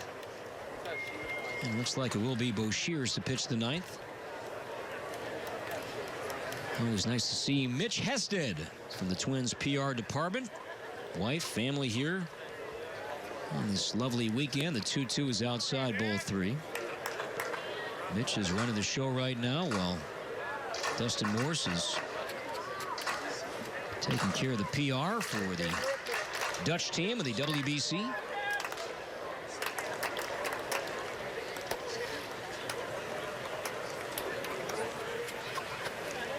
Three and 2. And the payoff on Rolfing is sky to left, shallow. Bogusevic in now back, and he'll squeeze it near his Red Sox red cap. And there's the second out. Batters the center fielder, Zach Granite. So 2 down for Granite. It's a nice hand after a brilliant catch in the top half of this 8th inning. A leaping grab up against the wall in right center. Cool off season for Granite. Yes, he was the minor league player of the year, but then he went back and graduated, got the diploma. Staten Island. Seton Hall, yeah. He's from Staten Island, went to Seton Hall. Popped it up foul behind the plate. Nothing in. Nice catch by a Twins fan. Yeah, enjoy that one, pal. Yeah. Brag about that one. Well done. Twins cap on. Twins long sleeve t-shirt on. Nice grab. No glove. Yeah, that was very well done. His seatmate there, she got up and bailed out, and he just leaned over like he did this, every day. And the 0-1 is on the inside corner. Strike 2 called on Zach. No, and he gave her the ball. Nice. Otherwise, you'd hear some boos, right? 0-2 on Granite. J.B. Shuck at second base, and the pitch fouled off. I remember we were in Houston, and I caught an Eduardo Nunez foul ball that skipped up into the booth. The place was empty. I'd never caught one. And they booed me because a kid ran from like 4 sections over and asked for the ball. And I actually gave him another ball that I had in the booth, and they still booed me. You have that reputation around baseball. And the 0-2 chopped over the mound near short to his left. The shortstop bobbles the ball and now trickles into center field, and with that, Shuck's going to score. Maybe granted speed a factor there as a shortstop. Maybe a tad too quick. It's an error all around. No RBI. Still a run scores. Now 13-zip. And that'll do it for Ben Taylor. Ruben Amaro Jr., the acting manager, is going to make a pitching change. So Nick Gordon will be the 8th Twin to bat when we come back as the Red Sox make a pitching change. Twins lead 13-0, still hitting in the 8th. A man on 2 outs. So we'll be back in a moment on your home for Twins baseball.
New pitcher for the Red Sox. Right-hander Taylor Grover. 25 years old. From South Carolina. 10th round pick in the 2013 draft. And Grover trying to get the last out here in the 8th inning. The Twins have scored 4 more runs in this 8th inning. And now lead 13-0. Nick Gordon 0 for 2. His fly to center, pop to second. And Grover's leg kick and the pitch. Fastball is high, ball 1.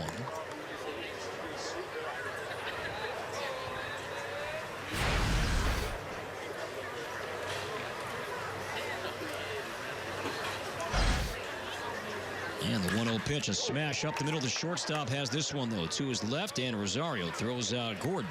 Inning over. Twins score 4 more. And after 8, add on to their lead. 9th inning coming up. All Twins 13-0 on your home for Twins baseball. Minnesota Twins.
Sports North is presented by Gerton's.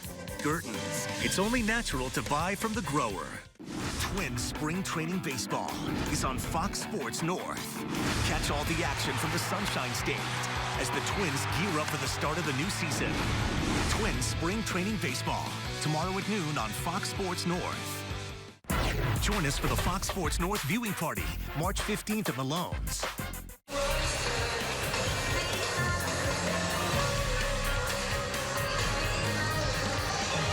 This copyrighted broadcast is presented by authority of the Minnesota Twins It may not be reproduced or retransmitted in any form.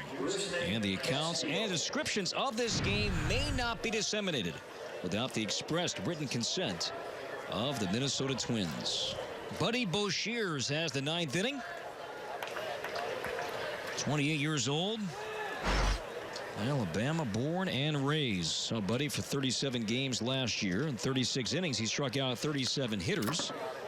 And he is facing a young hitter right now, and Rusney Castillo, no longer on the roster, has a lot of money left on his deal. Seems to be blocked right now by some really good young talent the Red Sox have in the outfield. Really tough to find this guy anywhere to play at the big league level. And the 0-1 is banged foul to right. 0-2. You know, Corey, that brings us back to something that I kind of alluded to earlier. The 2011 draft. Today's starter, Henry Owens, was one of their first-round picks that year. And the Red Sox had 4 picks in the top 40. Matt Barnes, reliever. Blake Swihart, we talked about him. Owens, and then Jackie Bradley Jr. They then added Mookie Betts in the 5th round. Travis Shaw was in that draft, 9th round. 7 big leaguers that year. The Twins had 3 picks in the top 55. Same year. Very similar. Not a single big leaguer out of that draft. And you see now 5 years later how that can affect a franchise. And it's such an inexact science. Right. It's almost statistically impossible to have 0 big leaguers out of a draft. And, you know, the stars aligned in a bad way for the Twins in 2011, and they're paying for it now. 2 strikes on Rusney Castillo. And here's the pitch down low. You think about, Chris, what the White Sox did this winter and all the young players they received for Chris Sale and for Adam Eaton. And I don't know, what was a total of 7, maybe 6, 7, 8 guys they received total. You know, history tells you that not all 6, 7 are going to cash in. And the 2-2 is a strike 3 call. Good pitch there from Boshears, and Castillo's down on strikes. You're almost happy if you have success on 3 of them. And you think, boy, only 3? Look what we gave up. But that's just kind of how the numbers work in the game today. Look at the CC Sabathia trade the Tribe made so many years ago. And the only guy that really ever cashed in of that and Cliff Lee combined was Michael Brantley. Right. But that's pretty good cashing in and for a player to be named later. And Carlos Carrasco has now been eventually a guy that there were times where you didn't know what you had, but he was a part of that. And he obviously is a huge arm in that Indians rotation. Ball 1 on Junior Lake, former Cub. 13-0 Twins, 9th inning. The Lake kick, and here's the pitch, and it's a strike call. The fastball on Lake, a ball and a strike. Minnesota Day tomorrow here, and they open the parking lot at 6 a.m. for tailgating. And ball 1 strike on Lake. Right-handed batter, right fielder, time called. And we know that folks can listen to our broadcast in the stadium here. So if you're going to come to the game tomorrow and you're here today, like Chris mentioned, parking lots will be busy and bustling tomorrow. And the 1-1 in the dirt. Ball 2. Now tailgating is welcomed and encouraged on Minnesota Day tomorrow. If you walk that parking lot with Danny, he missed the game. How popular is he? He runs. He's the mayor out there, as he should be. Yeah, I agree. And the 2-1 down and inside. Ball 3. Jack Morris joined us a couple days ago, and Jack's got a parking lot, really a parking avenue, if you will. One of the streets. One of the streets outside the CenturyLink Sports Complex and Hammond Stadium here, named after him. But Danny still seeking that Gladden Boulevard, that Gladden Lane, pulled foul on the ground past third. But Jack's got his street, and we're still pushing for some kind of Gladden Road. And Danny's like, I don't care if it's paved. Yeah.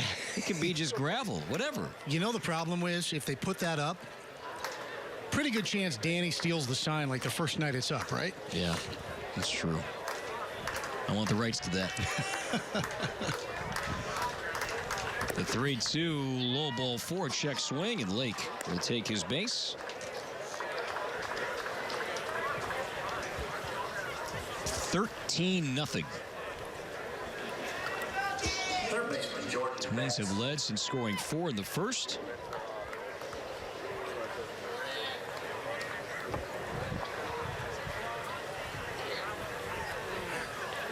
So the Gophers lost today in the Big Ten tournament semifinals. Still a great run for Minnesota. And they will be in the NCAA tournament. We all know that. We'll find out tomorrow where they're going, when they're playing. But Richard Pitino's a Twins fan. See him at the ball game a lot. And a great year for the Big Ten Coach of the Year. The 0-1 pitch, a drive in the air to left field. Playable. This is Palka calling, catching. He's got it. 2 outs. Batters the catcher, Dan. And now the catcher, Dan Butler. As Bo Shears is 1 out away from this one ending. How long are you down here for? I will be here tomorrow. I will be here Monday, and then zipping out of here on Tuesday to head back up. I'm kind of excited. I get to be part of an event at the airport coming up on the 22nd with some Twins folks. The new establishment there. I think that's going to be a lot of fun. There, yeah, so I'm pretty fired up about that. That's in the Delta Concourse, I think the C terminal, right? Yeah, and I don't know about you. I'm excited that the season opens at home. It seems like it's been a while. That one is outside, 2013. With Vance Worley, right, against the Tigers and Justin Verlander. It was Aaron Hicks hitting leadoff that day on a cold day. The Vanimal went sleeveless. Right. And the 1-1 pitch is outside, ball 2. But that opening day, I loved it to be at home. I think it's a wonderful kind of event on the calendar, and the home opener is always special, but I think when it's the season opener too, I think it's doubly so. And the 2-1 pitch is popped up right side, off foul territory. Paulson should have a play. He's got it. The first baseman on the track. He'll squeeze it. Ball game over. Twins win big, 13-0. We're back with more. Some final thoughts from Chris next on your home for Twins baseball. Save on everything leather during home semi-annual leather sale.